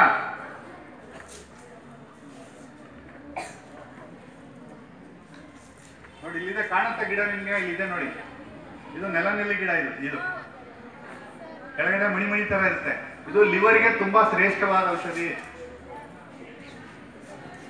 ಲಿವರ್ನ ಜಾಂಡೀಸ್ ಬಂದ್ರೆ, ಜಾಂಡೀಸ್ ಅಲ್ಲಿ ನಿಮ್ಗೆ 12 ತರ ಜಾಂಡೀಸ್ ಇದೆ. 9ರ ಜಾಂಡೀಸ್ನ ನೆಲನೆಲ್ಲಿ ಗಿಡ ವಾಸಿ ಮಾಡುತ್ತೆ. ನೆಲನೆಲ್ಲಿ ಗಿಡ, ಕೀಳನೆಲ್ಲಿ, ನೆಲನೆಲ್ಲಿ, ಫಿಲಾಂಥಸ್ ನಿರೂರಿ, ಫಿಲಾಂಥಸ್ ಅಂತ ಕರೀತಾರೆ ಇಂಗ್ಲಿಷಲ್ಲಿ. ಅದನ್ನ ತಿಂದ್ರೆ ಅದು ಏನೋ ಬೇವಿಗಿನ್ನ 10 ಪಟ್ಟು ಕಹಿ ಇರುತ್ತೆ. ಬೇವಿನ ಸೊಪ್ಪು ಕಹಿನಾ? ಅದಕ್ಕಿಂತ 10 ಪಟ್ಟು ಕಹಿ ನೆಲನೆಲ್ಲಿ ಗಿಡ. ನೀವು ತಿಂದು ನೋಡಿಲ್ಲ ಅಷ್ಟೇ. ಇದನ್ನ ನೀವು ತಿಂದ್ರೆ ನಿಮ್ಗೆ ಲಿವರ್ನ ಎಲ್ಲಾ ಸಮಸ್ಯೆಗಳು ಚೆನ್ನಾಗಿ ಗುಣಮುಖ ಆಗ್ಬೋದು. ಹಾಗೆ ಲೋಕಸರವನ್ನ ತಿಂದ್ರೆ, ಲೋಳೆ ಸರವನ್ನ ತಿಂದ್ರೆ ಎಲ್ಲರೂ ತಿನ್ಬೋದು. ಯಾರು ತಿನ್ನಬಾರದು ಹೇಳ್ಕೊಡ್ತೀನಿ ನಿಮ್ಗೆ. ತಿಂದ್ರೆ ಏನಾಗುತ್ತೆ, ಲಿವರ್ನ ಎಲ್ಲಾ ಸಮಸ್ಯೆಗಳು ವಾಸಿ ಆಗೋದಲ್ಲದೆ ಯಾರಿಗೆ ಮಲಬದ್ಧತೆ ಇದೆ, ಪೈಲ್ಸ್ ಇದೆ, ಫಿಶರ್ ಇದೆ, ಪಿಸ್ತೂಲ ಇದೆ ಅಂದ್ರೆ ಮೂಲವ್ಯಾಧಿ, ಕಕ್ಕಸ್ ಬರಲ್ಲ ಅಂಥವ್ರಿಗೆಲ್ಲ ನೀವು ಲೋಕಸರವನ್ನ ತಿಂದ್ರೆ ಕಕ್ಕಸು ಸಲೀಸಾಗಿ ಹೋಗುತ್ತೆ. ತಿಳ್ಕೋಬೇಕು. ಕಕ್ಕಸ್ ಬರಲಿಲ್ಲ ಅಂದ್ರೆ ಎಷ್ಟು ಕಾಯಿಲೆ ಬರುತ್ತೆ? ವಾತ ದೋಷದ 80 ಕಾಯಿಲೆಗಳು ಬರುತ್ತೆ. ಅದಕ್ಕೆ ನಾನು ನಿಮ್ಗೆ ಅದ್ರ ಬಗ್ಗೆ ಸರಿಯಾಗಿ ಹೇಳ್ತಾ ಇರೋದು. ಯಾರಿಗೆ ಕಕ್ಕಸ್ ಹೋಗೋದು ಸರಿಯಾಗಿ ಗೊತ್ತಿರುತ್ತೆ ಅವನಿಗೆ ಆರೋಗ್ಯ ಗೊತ್ತು ಅಂತ ಅರ್ಥ. ಹಾಗಾಗಿ ಜೊತೆಗೆ ಏನಾಗುತ್ತೆ, ಈ ಲೋಕಸರ ಏನಾಗುತ್ತೆ, ಗರ್ಭಾಶಯದ ಎಲ್ಲಾ ಸಮಸ್ಯೆಗಳು, ಮುಖ್ಯವಾಗಿ ಹೆಣ್ಣು ಮಕ್ಕಳಿಗೆ ಬರುವಂತ ಮೊಡವೆಗಳೇನಿದೆ, ನೀವು ಲೋಕಸರ ತಿಂತಾ ಇದ್ರೆ ಮೊಡವೆನೇ ಬರಲ್ಲ. ಲೋಕಸರದ ಚರ್ಮ ನೋಡಿದ್ರೆ ನೀವು ಎಷ್ಟು ಚೆನ್ನಾಗಿದೆ, ಮೃದುವಾಗಿರುತ್ತೆ, ಶೈನಿಂಗ್ ಇರುತ್ತೆ. ಅಂತಹ ಮೃದುವಾದ ಚರ್ಮ ನಿಮಗೆ ತ್ವಚೆ ಬರುತ್ತೆ, ಮೊಡವೆಗಳು ಬರಲ್ಲ. ಹಾಗೂ ಗರ್ಭಾಶಯದ ಎಲ್ಲಾ ಸಮಸ್ಯೆಗಳು ಅಂತಂದ್ರೆ ಎಕ್ಸಸ್ ಬ್ಲೀಡಿಂಗ್ ಆಗ್ಬೋದು, ಇರೆಗ್ಯುಲರ್ ಅಂದ್ರೆ ರಕ್ತ ಅತಿಸ್ರಾವ ಆಗ್ಬೋದು, ಮುಟ್ಟ ಆದಾಗ ಹೆಚ್ಚಿನ ಬ್ಲೀಡಿಂಗ್ ಆಗ್ಬೋದು, ರಕ್ತ ಆಗ್ಬೋದು, ಅಂತವ್ರಿಗೆ ಬಿಳಿ ಬಟ್ಟೆ ಕಾಯಿಲೆ ಆಗ್ಬೋದು, ಅಥವಾ ಗರ್ಭಾಶಯದಲ್ಲಿ ನೀರಿನ ಗುಳ್ಳೆ ಅಂತ ಬರುತ್ತೆ, ಮಕ್ಕಳಾಗಲ್ಲ ಹಂಗಿದ್ದಾಗ. ಅಂತಹ ಎಲ್ಲಾ ಕಾಯಿಲೆಗಳಿಗೂ ಸಹ ಇದು ರಾಮಬಾಣ. ಯಾವುದು? ಲೋಕಸರ. ಯಾಕದು ಅಷ್ಟು ಪವರ್ಫುಲ್ ಆಗಿದೆ ಅಂತಂದ್ರೆ ಅದರಲ್ಲಿ ಯಾವುದೇ ಆಹಾರದಲ್ಲಿ, ಯಾವುದೇ ಔಷಧಿಯಲ್ಲಿ, ಯಾವುದೇ ಹಣ್ಣು ಹಂಪಲುಗಳು ಇಲ್ಲದೆ ಇರತಕ್ಕಂತ 14 ತರದ ಅಮೈನೋ ಆಸಿಡ್ಗಳಿದೆ. ಕೇಳಿಸ್ಕೊತಾ ಇದ್ದೀರಾ? ಅದನ್ನ ತಿನ್ಬೇಕು. ಎಷ್ಟು ಖರ್ಚಾಗುತ್ತಪ್ಪ ಇದಕ್ಕೆಲ್ಲ? ನಿಮ್ಗೆ ಬೆಳೆಸೋದಕ್ಕೆಲ್ಲ ಖರ್ಚಾಗುತ್ತಾ? ₹1 ಖರ್ಚಾಗುತ್ತೆ. ನೀವು 101 ಕಾಯಿಲೆಯನ್ನು ವಾಸಿ ಮಾಡ್ಕೋಬಹುದು ಲೋಕಸರದಲ್ಲಿ ಸರಿಯಾಗಿ ಬಳಸಿದ್ರೆ. ಆದ್ರೆ ಯಾರಿಗೆ ಅಸ್ತಮ ಇದೆ, ಯಾರಿಗೆ ಕಫದ ಕಾಯಿಲೆಗಳಿದೆ, ಅವರು ತಿನ್ನುವಾಗ ಜೋಪಾನ ತಿನ್ಬೇಕು. ಇದು ಶೀತ ತಂಪು ಮಾಡುತ್ತೆ, ಬಾಡಿಯನ್ನ ತಂಪು ಮಾಡುತ್ತೆ. ಯಾರಿಗೆ ಕಾಲೆಲ್ಲ ಇಂಬಿಡಿ ಒಡ್ಕೊಂಡಿದೆ, ಚರ್ಮ ಎಲ್ಲ ಸೀಳೋಗಿದೆ, ಚರ್ಮದಲ್ಲೆಲ್ಲ ಸಮಸ್ಯೆ ಬರಿದೆ ಅಂತವರೆಲ್ಲ ಲೋಕಸರ ತಿನ್ಬೇಕು. ಉಷ್ಣ ಉರಿ ಎಲ್ಲ ಕಡಿಮೆ ಮಾಡುತ್ತೆ, ಇದು ಶಮನ ಮಾಡುತ್ತೆ ಲೋಕಸರ. ಹಾಗೆ ಗರಿಕೆ ಬಗ್ಗೆ ಹೇಳ ನಿಮ್ಗೆ. ಗರಿಕೆ ಎಲ್ಲರಿಗೂ ಗೊತ್ತಾ? ಗರಿಕೆಗೆ, ಗಣೇಶನಿಗೆ ನಾವು ಪ್ರಥಮ ಪೂಜೆ ಅಂತ ಹೇಳಿದ್ವಿ. ನಿಜನಾ? ನಿಜವಾಗ್ಲೂ ಗಣೇಶ ಅವರಿಗೆಲ್ಲ ಪ್ರಥಮ ಪೂಜೆ, ಗರಿಕೆಗೆ ಪ್ರಥಮ ಪೂಜೆ. ಗರಿಕೆಯೂ ಸಹ 101 ಕಾಯಿಲೆಗಳನ್ನ ವಾಸಿ ಮಾಡುತ್ತೆ. ಈ ಗಣೇಶ ಅವ್ರಿಗೆ ಯಾಕೆ ಕಂಡ್ರೆ ಪ್ರೀತಿ ಅಂದ್ರೆ, ಗಣೇಶ ಅವ್ರ ಹೊಟ್ಟೆ ನೋಡಿದ್ರೆ ಎಲ್ಲ ಕನ್ನಂಬಾಡಿ ಕಟ್ಟೆ, ಎಲ್ಲಿ ಹೊಟ್ಟೆ ಒಡೆದೋಗುತ್ತೆ ಅಂತ ಹೇಳಿ ಅವರು ಹಾವು ಸುತ್ತಕೊಂಡಿರ್ತಾರೆ. ನಿಜನಾ? ಅವ್ರಿಗೆ ಗರಿಕೆ ಕೊಟ್ರೆ ತುಂಬಾ ಪ್ರೀತಿ. ಅದಕ್ಕೆ ಏನ್ ಮಾಡಿ, ಯಾಕೆ ಅಂದ್ರೆ ಹೊಟ್ಟೆಯ ಎಲ್ಲಾ ದೋಷಗಳಿಗೆ ಗರಿಕೆ ಒಳ್ಳೇದು. ಈಗ ನಿಮ್ಗೆ ಮೊಡವೆ ಬಂತು, ಕಿತ್ತಾಕ್ಬಿಟ್ಟಿರ್ತೀರಾ, ಗಾಯ ಆಗ್ಬಿಡುತ್ತೆ, ಅದು ಮಾರ್ಕ್ ಉಳ್ಕೊಳ್ಳುತ್ತೆ. ಅಂತದ್ದು ಏನ್ ಮಾಡ್ಬೇಕು, ಆ ಕಿತ್ತಾಕಿದಾಗ ಆ ಗರಿಕೆ ರಸಕ್ಕೆ, ಗರಿಕೆನ ಜಜ್ಜಿ ರಸ ತೆಗೆದು ಅದಕ್ಕೆ ಅರಿಶಿನ ಪುಡಿ ಮಿಕ್ಸ್ ಮಾಡಿ ನೀವು ಹಚ್ಚಿದ್ರೆ ಅದು ಕಲೆನೂ ಹೋಗುತ್ತೆ, ಗಾಯವಾಸಿ ಆಗುತ್ತೆ. ಯಾವುದೇ ಗಾಯಕ್ಕೆ ಗರಿಕೆ ರಸ ಮತ್ತು ಅರಿಶಿನ ಪುಡಿ ಹಾಕಿದ್ರೆ ನಿಮ್ಗೆ ಬೇಗ ಗುಣ ಆಗುತ್ತೆ, ವ್ರಣ ಗುಣ ಆಗುತ್ತೆ. ಇದಕ್ಕೆ ಒಂದೆಲೆಗೆ ಸೊಪ್ಪನ್ನು ನೀವು ಹಾಕೊಂಡ್ರೆ ವ್ರಣ ಅಂದ್ರೆ ವಾಸಿ ಆಗದಿರೋ ಗಾಯ, ಕೀವು ಬರೋ ಗಾಯ, ಅಂಥದ್ದನ್ನ ವಾಸಿ ಮಾಡುತ್ತೆ ಇದು. ಹಾಗಾಗಿ ಗರಿಕೆ ನೀವೇನ್ ಮಾಡಬೇಕು, ಗರಿಕೆನ ಯಾರಿಗೆ ಈಗಾಗಲೇ ನಾನು ಉಷ್ಣದ ಕಾಯಿಲೆಗಳು ಯಾರ್ಯಾರಿಗಿದೆ, ಪಿತ್ತದ ಕಾಯಿಲೆಗಳು ಯಾರ್ಯಾರಿಗಿದೆ ಅಂದ್ರೆ ಕಣ್ಣುರಿ, ಕಾಲುರಿ, ಅಂಗೈಯುರಿ, ಅಂಗಾಲುರಿ, ಇವರೆಲ್ಲರೂ ಸಹ ಗರಿಕೆಯನ್ನ ಬಳಸಬಹುದು. ಕೇಳಿಸ್ಕೊತಾ ಇದ್ದೀರಾ?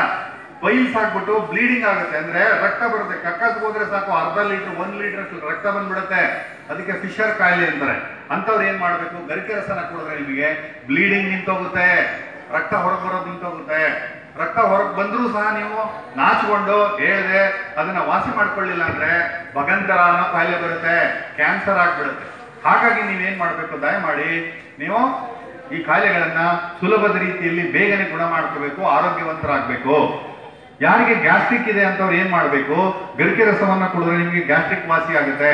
ಕಿಡ್ನಿಯಲ್ಲಿ ಕಲ್ಲು ಕೇಳಿದ್ರೆ ನೀವು, ಕಿಡ್ನಿಯಲ್ಲಿ ಕಲ್ಲಿದೆ 8 mm ಇರೋವರೆಗೂ ನೀವು ಗರಿಕೆ ರಸನ ಪ್ರಯೋಗ ಮಾಡ್ಬೋದು. ಗರಿಕೆ ರಸವನ್ನ ನೀವು ಡೈಲಿ ಕುದಿಸಿ ಚೆನ್ನಾಗಿ ಸುಂಡಿಸಿ ಅದನ್ನ ಗರಿಕೆ ರಸನ ತೆಗೆದು ಕುಡಿಬಹುದು, ಸುಂಡಿಸಿ ತಗೋಬಹುದು. ಗರಿಕೆಯನ್ನ ನೆರಳಲ್ಲಿ ಒಣಗಿಸಿ ಕುಟ್ಟಿ ಪುಡಿ ಮಾಡಿಬಿಟ್ಟು 1 ಸ್ಪೂನ್ಗೆ ಬಿಸಿನೀರಿಗೆ ಹಾಕೊಂಡು ಕುಡಿದ್ರು ಸಹ ನಿಮಗೆ ತುಂಬಾ ಚೆನ್ನಾಗಿ ಕೆಲಸ ಮಾಡುತ್ತೆ. ಯಾರಿಗೆ ಕಿಡ್ನಿ ಸ್ಟೋನ್ ಇದೆ ಅವ್ರು ಏನ್ ಮಾಡ್ಬೇಕು, ಬೆಳಿಗ್ಗೆ ಹೊತ್ತು ಬಾಳೆ ದಿಂಡಿನ ರಸ, ರಾತ್ರಿ ಹೊತ್ತು ಅಥವಾ ರಾತ್ರಿ ಬೇಡ ಸಂಜೆ ಹೊತ್ತು ನೀವು ಗರಿಕೆ ರಸ ಕುಡಿದ್ರೆ ಕಿಡ್ನಿಯಲ್ಲಿರುವ ಸ್ಟೋನ್ ಹೊರಗಡೆ ಬಂದ್ಬಿಡುತ್ತೆ ಕರಗೋಗಿ. ನೀವು ಕಿಡ್ನಿ ಸ್ಟೋನ್ಗೋಸ್ಕರ ಆಪರೇಷನ್ ಮಾಡ್ಕೊಳ್ಳೋದು, ಲೇಸರ್ ಟ್ರೀಟ್ಮೆಂಟ್ ಮಾಡೋದು ಇವೆಲ್ಲ ಬೇಕಾಗಿಲ್ಲ. ಯಾರಿಗೆ ಕಿಡ್ನಿಯಲ್ಲಿ ಸ್ಟೋನ್ ಇದೆ ಧೈರ್ಯವಾಗಿ ಹೇಳ್ಬೋದು. ಏನಂತ, ಬಾಳೆ ದಿಂಡಿನ ರಸ, ಬಾಳೆ ದಿಂಡನ್ನ ನೀವು ಸುಲಿದ್ರೆ ಒಳಗಡೆ ಟ್ಯೂಬ್ ಲೈಟ್ ತರ ಇದೆ ಗೊತ್ತಾ ನಿಮ್ಗೆ, ಅದನ್ನ ಕಟ್ ಮಾಡ್ಕೊಂಡು ನೀವು ಕಾಯಿ ತುರಿ ತರ ತುರಿದ್ಬಿಟ್ಟು ಇಲ್ಲ ಮಿಕ್ಸಿಗೆ ಹಾಕ್ಬಿಟ್ಟು ಆಡಿಸ್ಬಿಟ್ಟು ಬಟ್ಟೆಗೆ ಹಾಕಿ ಅದನ್ನ ಹಿಂಡಿದ್ರೆ ರಸ ಬರುತ್ತೆ. ಆ ರಸನ ನೀವೇನ್ ಮಾಡ್ಬೇಕು, ಅರ್ಧ ಲೋಟದಷ್ಟು ಕುಡಿದ್ರೆ ನಿಮಗೆ ಕಿಡ್ನಿಲಿರೋ ಕಲ್ಲು ಹೊರಗೆ ಬಂದ್ಬಿಡುತ್ತೆ, ಉದುರೋಗುತ್ತೆ, ಕರಗೋಗುತ್ತೆ, ಬರೋದೇ ಗೊತ್ತಾಗುತ್ತೆ, ಕೆಳಗಡೆ ಇಳಿತಾ ಇರೋದು. ಮದ್ದೂರಲ್ಲಿ ನಾನು ಔಷಧಿ ಕೊಟ್ಟು ಅವರು ಒಂದು ಲೋಟ ರೀಸಸ್ ಮಾಡ್ಕೊಂಡು ಲೋಟದಲ್ಲಿ ಹಿಡ್ಕೊಂಡು ಕಲ್ ತಗೊಂಡ್ಬಂದಿರು ತೊಳ್ಕೊಂಡು, ನೋಡಿ ಸರ್ ಇದು ಸ್ಟೋನ್ ಅಂತ. ನಾನು ಕಿಡ್ನಿ ಸ್ಟೋನೇ ನೋಡಿರಲ್ಲ, ಪೇಷಂಟ್ ತೋರಿಸಿರೋದು ನನಗೆ. ಅಂತಹ ಶ್ರೇಷ್ಠ ಈ ಬಾಳೆಹಣ್ಣಿನ ರಸ ಮತ್ತು ಗರಿಕೆ ರಸ ಪೈಲ್ಸ್ ಅನ್ನು ವಾಸಿ ಮಾಡುತ್ತೆ, ಕ್ಯಾನ್ಸರ್ಗೆ ಔಷಧಿ ಅಂತಾರೆ.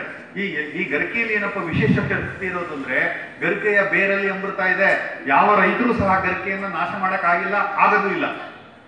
ಹಾಗಾಗಿ ಗರಿಕೆ ರಸವನ್ನ ನೀವೇನ್ ಮಾಡ್ಬೇಕು, ಬಳಸೋದ್ರಿಂದ ನಿಮಗೆ ಅಮೃತ ಅಂದ್ರೆ ಕ್ಷಾರೀಯ ಗುಣ ಇದೆ ಅದರಲ್ಲಿ. ಕ್ಷಾರೀಯ ಗುಣ ಇರೋದ್ರಿಂದ ಏನಾಗುತ್ತೆ, ಅಸಿಡಿಟಿಯಿಂದ ಬರುವ ಎಲ್ಲಾ ಕಾಯಿಲೆಗಳು ಹೋಗಿ ರೋಗ ನಿರೋಧಕ ಶಕ್ತಿಯನ್ನ ಕೊಡುವಂತಹದ್ದು ಗರಿಕೆ ರಸ. ಹಾಗಾಗಿ ಅದಕ್ಕೆ ಪ್ರಥಮ ಪೂಜೆ. ಕ್ಯಾನ್ಸರ್ ಅನ್ನು ವಾಸಿ ಮಾಡುತ್ತಲ್ಲ, ನಿಮ್ಗೆ ನಿಂಬೆಹಣ್ಣು ಜ್ಯೂಸ್ ಕುಡಿಯಕ್ಕೆ ಹೇಳಿದ್ರೆ ನಿಮ್ಗೆ ಗೊತ್ತಾಯ್ತಾ, ಕ್ಯಾನ್ಸರ್ ಅನ್ನ ವಾಸಿ ಮಾಡಿ, ಕ್ಯಾನ್ಸರ್ ಬರ್ದಂಗೆ ತಡೀತದೆ ನಿಂಬೆಹಣ್ಣು ಜ್ಯೂಸು. ಹಾಗೆ ಗರಿಕೆ ಜ್ಯೂಸ್ ಸಹ ಗರಿಕೆ ರಸವನ್ನು ಕೊಡೋರು ನಿಮಗೆ ಕ್ಯಾನ್ಸರ್ ಬರ್ದಂಗೆ ನೋಡ್ಕೊಳ್ಳುತ್ತೆ. ಮಾಡ್ಬೋದಾ ಇದೆಲ್ಲ ನೀವು? ಖಂಡಿತ. ಓಕೆ. ಹಾಗೆ ಹೆಣ್ಮಕ್ಳು ಕೆಂಪು ದಾಸವಾಳ, ಬಿಳಿ ದಾಸವಾಳಗಳನ್ನ ಬೆಳೆಸಬೇಕು. ಏನು ಕೆಂಪು ದಾಸವಾಳ? ಕೆಂಪು ದಾಸವಾಳನ 30 ರಿಂದ 40 ದಾಸವಾಳ ತಗೊಂಡು ನೀವು ತುಪ್ಪ, ಹಸುವಿನ ತುಪ್ಪ ತಗೊಂಡ್ಬಿಟ್ಟು ಚೆನ್ನಾಗಿ ಕಾಯಿಸ್ಬಿಟ್ಟು ಅದನ್ನ ಕಾಯುವಾಗ ಈ ಎಲ್ಲಾ ತರದ ಕೆಂಪು ದಾಸವಾಳದ ಹೂಗಳನ್ನ ಹಾಕ್ಬಿಟ್ಟು ಕೆಳಗಡೆ ಇಳಿಸಿಕೊಂಡು ಅದನ್ನ ತಿಂತಾ ಬಂದ್ರೆ ಅವರಿಗೆ ಎಕ್ಸೆಸ್ ಬ್ಲೀಡಿಂಗ್, ಅಧಿಕ ರಕ್ತಸ್ರಾವ, ಮುಟ್ಟಿನ ಹೊಟ್ಟೆ ನೋವು ಬರುವಂತಹದ್ದು ಅವರಿಗೆ ವಾಸಿ ಆಗುತ್ತೆ. ನಿಮ್ಮ ಮನೇಲಿ ಹೆಣ್ಮಕ್ಳಿಗೆ ಹೇಳ್ಕೊಡ್ಬೇಕು, ನಿಮ್ಮ ಅಕ್ಕ ತಂಗಿರಿಗೆಲ್ಲ, ಹುಡುಗರೆ ಕೇಳಿಸ್ಕೊತಾ ಇದ್ರಿ ಎಲ್ರು, ನಿಮ್ಮ ಅಮ್ಮಂದಿರಿಗೂ ಇರುತ್ತೆ ಸಮಸ್ಯೆ. ಇದನ್ನ ನೀವು ಸರಿಯಾಗಿ ಅವ್ರಿಗೆ ಅರ್ಥ ಮಾಡಿಸ್ಬೇಕು. 1 ರೂಪಾಯಿ ಖರ್ಚಾಗಲ್ಲ, ಯಾವುದೇ ಸೈಡ್ ಎಫೆಕ್ಟ್ ಬರಲ್ಲ. ನೀವು ತುಪ್ಪ ತಿನ್ನೋದ್ರಿಂದ ಏನಾಗುತ್ತೆ, ಕೆಲವರಿಗೆ ಬೇದಿ ಆಗ್ಬೋದು. ಹಂಗಾದಾಗ ಏನ್ ಮಾಡ್ಬೇಕು, ಮೆಂತ್ಯವನ್ನ ಮೊಸರಲ್ಲಿ ಹಾಕಿ ತಿನ್ನಬೇಕು, ಬೇದಿ ನಿಂತೋಗುತ್ತೆ. ಸಾಮಾನ್ಯವಾಗಿ ಈ ಬಿಳಿ ಸೆರಗು ಅಥವಾ ಬಿಳಿ ಬಟ್ಟೆ ಕಾಯಿಲೆ ಅಥವಾ ಕೆಂಪು ಬಟ್ಟೆ ಕಾಯಿಲೆ ಬರುವಂತವ್ರಿಗೆ ಬೇದಿನೇ ಆಗಲ್ಲ ತುಪ್ಪ ತಿಂದ್ರೆ. ಈ ಬಿಳಿ ಸೆರಗು ಬಿಳಿ ಬಟ್ಟೆ ಕಾಯಿಲೆ ಅಂತ ಬರುತ್ತೆ ಹೆಣ್ಣು ಮಕ್ಕಳಿಗೆ. ಅಂತದ್ ಬಂದಾಗ ಏನ್ ಮಾಡ್ಬೇಕು, ಬಿಳಿ ದಾಸವಾಳ 30 ರಿಂದ 40 ಬಿಳಿ ದಾಸವಾಳನ ಹಸುವಿನ ತುಪ್ಪದಲ್ಲಿ ಹಾಕಿ ನೀವು ತಿಂದ್ರೆ 1 ವಾರಕ್ಕೆ ವಾಸಿ ಆಗುತ್ತೆ. ಆಸ್ಪತ್ರೆಗಳಿಗೆ ಹೋದ್ರೆ ಏನ್ ಮಾಡ್ತಾರೆ, ನಿಮ್ಗೆ ಗರ್ಭಾಶಯ ಇನ್ಫೆಕ್ಷನ್ ಆಗಿದೆ ಅಂತ ಹೇಳಿ ಗರ್ಭಾಶಯನ ತೆಗೆದಾಕ್ಬಿಡ್ತಾರೆ. ಗರ್ಭಾಶಯ ತೆಗೆದ್ರೆ ಏನಾಗುತ್ತೆ, ಮಕ್ಕಳಾಗಲ್ಲ ಅವರಿಗೆ, ಇಡೀ ಹೆಣ್ಣು ಮಕ್ಕಳ ಜೀವನನೇ ಹಾಳಾಗುತ್ತೆ. ಹಾಗೆ ಮಾಡೋದು ಅಂಗವಿಕಲರಾದಂಗೆ ಅವ್ರ ಲೆಕ್ಕ. ಹಾಗೆ ಮಾಡೋದಿಕ್ ಬದಲು ನೀವೇನ್ ಮಾಡ್ಬೇಕು, ಈ ಕೆಂಪು ದಾಸವಾಳ, ಬಿಳಿ ದಾಸವಾಳಗಳನ್ನ ಮನೆ ಹತ್ರನೇ ಬೆಳೆಸ್ಕೊಂಡು ನೀವು ಇಂತಹ ದೊಡ್ಡ ದೊಡ್ಡ ಕಾಯಿಲೆಗಳನ್ನ ಸುಲಭ ರೀತಿಯಲ್ಲಿ, ಸರಳ ರೀತಿಯಲ್ಲಿ, ಕಾಯಿಲೆ ಬೃಹದಾಕಾರವಾಗಿ ಬೆಳೆದಿಕ್ಕೆ ಮುಂಚೆ ಸರಳವಾಗಿ ನೀವು ವಾಸಿ ಮಾಡ್ಕೋಬಹುದು. 1 ರೂಪಾಯಿ ಖರ್ಚಿಲ್ಲದೆ. ನಿಜನಾ? ನಂದಿ ಬಟ್ಲು ಕೇಳಿರ್ಬೇಕಲ್ಲ ನೀವು, ಇಲ್ಲಿದೆ ನಂದಿ ಬಟ್ಲು, ಇಲ್ಲಿ ನೋಡ್ಕೊಳ್ಳಿ. ನಂದಿ ಬಟ್ಲಲ್ಲಿ ನೀವು ಕಾಡಿಗೆ ಮಾಡ್ಕೋಬಹುದು. ನಂದಿ ಬಟ್ಲು ಹೂ ಇದೆಯಲ್ಲ, ಅದರದ್ದು ರಸ ತೆಗೆದ್ಬಿಟ್ಟು ನೀವು, ಎಲ್ಲರಿಗೂ ಗೊತ್ತಾ ಹೆಣ್ಮಕ್ಳಿಗೆ, ಆ ರಸವನ್ನ ಒಳ್ಳೆ ಹತ್ತಿ ತಗೊಂಡು ಬತ್ತಿ ಮಾಡ್ಬಿಟ್ಟು ಒಂದು ತಾಮ್ರದ ಚಮ್ ಮೇಲೆ ಬೆಣ್ಣೆ ಸವರ್ಬಿಟ್ಟು ಅದನ್ನ ಬತ್ತಿ ಹಚ್ಚಿಬಿಟ್ಟು ಕಿಟ್ಟನ್ನ ಕಲೆಕ್ಟ್ ಮಾಡ್ಕೊಂಡು ಆ ಕಿಟ್ಟನ್ನ ಕಣ್ಣಿಗೆ ಹಚ್ಚೋದ್ರಿಂದ ನಿಮ್ಗೆ ಎಲ್ಲಾ ತರದ ದೃಷ್ಟಿ ದೋಷಗಳು, ಕಣ್ಣಿನ ಸಮಸ್ಯೆಗಳು, ಕಣ್ಣಿಗೆ ಇನ್ಫೆಕ್ಷನ್ ಆಗಿರೋದೆಲ್ಲ ಹೋಗುತ್ತೆ, ದೃಷ್ಟಿ ಚೆನ್ನಾಗಿರುತ್ತೆ. ಅದಕ್ಕೆ ಹೆಣ್ಮಕ್ಳಿಗೆ, ನಮ್ಗೆ ಅಜ್ಜಂದಿರಿಗೂ ಸಹ ವಯಸ್ಸಾದ ಅಜ್ಜಿಯರು ಸಹ ನಮ್ಮ ದೇಶದಲ್ಲಿ ಕಾಳ್ಸೋಸ್ತಾರೆ ಕಣ್ ಚೆನ್ನಾಗಿದೆ ಅವರಿಗೆ. ಈಗ ಅದೆಲ್ಲ ಬಿಟ್ಬಿಟ್ಟು ಏನ್ ಮಾಡಿದಾರೆ, ಎಲ್ಲ ಕೆಮಿಕಲ್ ಕಾಜಲ್ಗಳು ಹಾಕಕ್ ಶುರು ಆಗ್ಬಿಟ್ಟಿದ್ದೀರಾ. ಹೀಗಾಗಿ ಏನಾಗುತ್ತೆ, ಕಣ್ಣಿನ ಆರೋಗ್ಯ ಹಾಳಾಗುತ್ತೆ. ನೀವೇ ಮನೆಯಲ್ಲಿ ಮಾಡ್ಕೋಬೇಕು.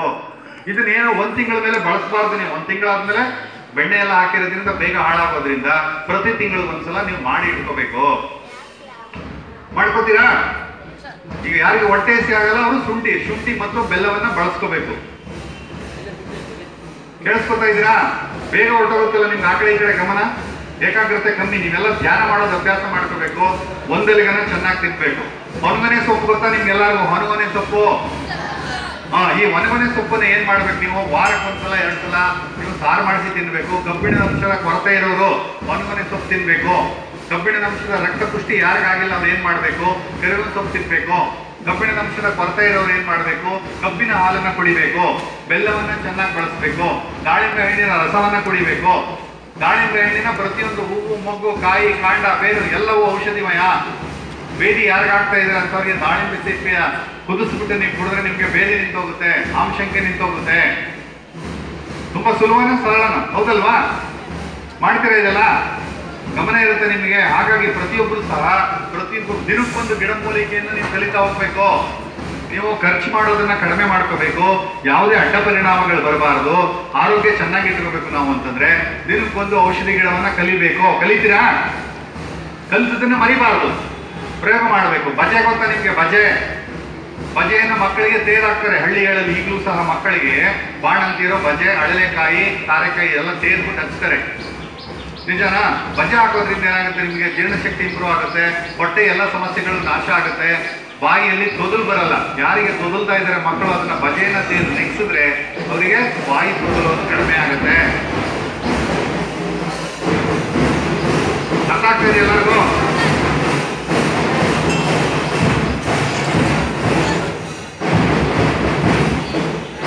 ಇಲ್ಲಿ ಮಲ್ಟಿ ವಿಟಮಿನ್ ಪ್ಲಾಂಟ್ ಅಂತಿದೆ, ಕೇಳಿದ್ರೆ ಇಲ್ಲಿ ಮಲ್ಟಿ ವಿಟಮಿನ್ ಪ್ಲಾಂಟ್ ನೋಡಿದ್ರೆ ಎಲ್ರು? ತೋರಿಸ್ಲಾ ನಿಮ್ಗೆ? ನೋಡಿದ್ದು ಮಲ್ಟಿ ವಿಟಮಿನ್ ಪ್ಲಾಂಟ್ ಅಂತ ಚಕ್ರಮುನಿ ಇರ್ತಾರೆ, ಸೌರಾಪ್ಸಿಸ್ ಆಂಡ್ರೋಗೈನಸ್ ಅಂತ ಸೈಂಟಿಫಿಕ್ ನೇಮು. ಈ ಚಕ್ರಮುನಿ ಗಿಡದಲ್ಲಿ ಮಲ್ಟಿ ವಿಟಮಿನ್ ಪ್ಲಾಂಟ್, ಎಲ್ಲಾ ತರದ ವಿಟಮಿನ್ಗಳು ನಿಮ್ಗೆ ಬರುತ್ತೆ. ಕೇಳಿದಿರಾ? ವಿಟಮಿನ್ ಬಗ್ಗೆ ಎಲ್ಲ ಓದಿದ್ದೀರಾ? ವಿಟಮಿನ್ ಎ ಇಂದ ಏನಾಗುತ್ತೆ? ಕಣ್ಣಿನ ದೋಷಗಳು, ಕಣ್ಣಿಗೆ ತುಂಬಾ ಒಳ್ಳೇದು. ಅರ್ಥ ಆಯ್ತಾ?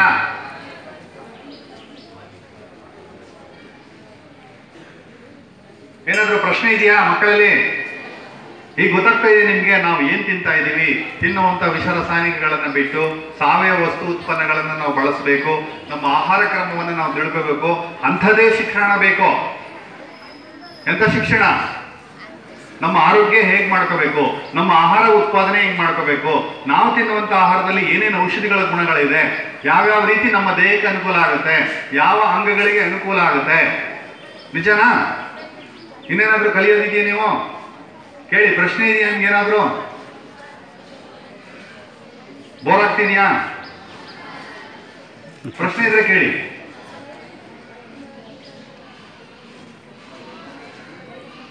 ಈಗ ಮಂಡಿ ನೋವುಗಳಿದೆ, ಗೊತ್ತಾಯ್ತಾ? ಎಲ್ಲಾರ್ಗು ನಿಮ್ಮ ಊರುಗಳಲ್ಲಿ ಮಂಡಿ ನೋವು. ನಿಜನಾ? ಮಂಡಿ ನೋವುಗಳು ಈಗ ಏನಾಗ್ತಾ ಇದೆ, ಆಸ್ಪತ್ರೆಗಳಲ್ಲಿ ಏನ್ ಮಾಡ್ತಾ ಇದ್ದಾರೆ, 100ಕ್ಕೆ 90 ಭಾಗ ಜನಕ್ಕೆ ಮಂಡಿ ಸೋಲೋಗಿದೆ ಅಂತ ಹೇಳಿ ಕಳಿಸ್ತಾ ಇದ್ದಾರೆ.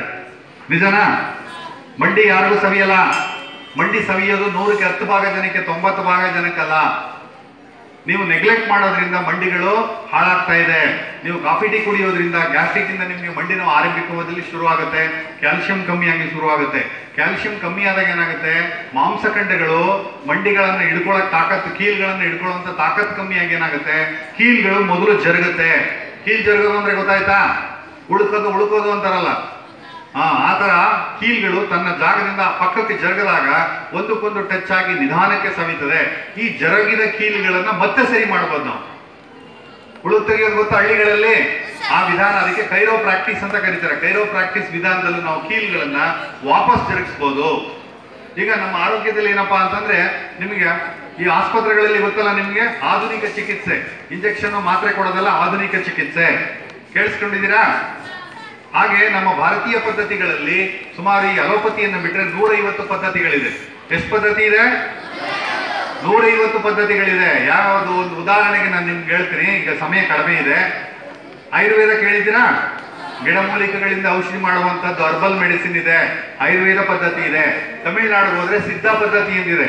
ಸಿದ್ಧ ಪದ್ಧತಿ ಕೇಳಿದ್ದೀರಾ? ನಾವು ಲೋಹಗಳನ್ನು ಸಹ ಬಳಸಬಹುದು ಆರೋಗ್ಯಕ್ಕೆ.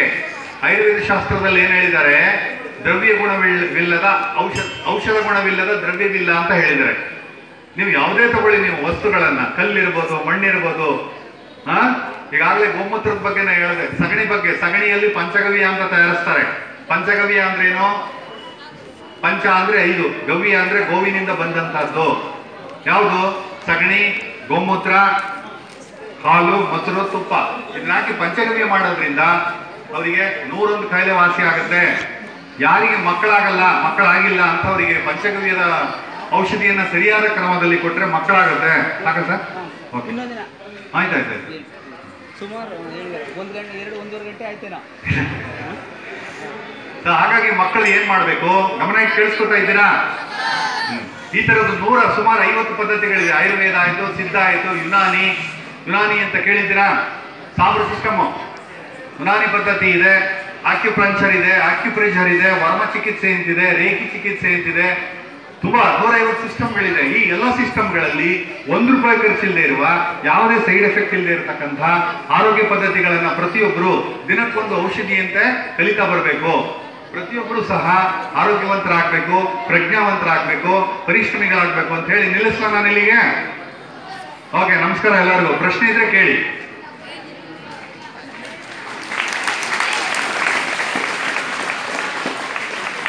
ನಿಮಗೆಲ್ಲ ಇವತ್ತು ಇಲ್ಲಿ ಮಾತಾಡ್ಲಿಕ್ಕೆ ಅವಕಾಶ ಕೊಟ್ಟಂತ ಶಾಲೆ ಲಯನ್ಸ್ ಕ್ಲಬ್ ಪ್ರತಿಯೊಬ್ಬರಿಗೂ ಸಹ ನನ್ನ ನಮಸ್ಕಾರಗಳು. Thank you.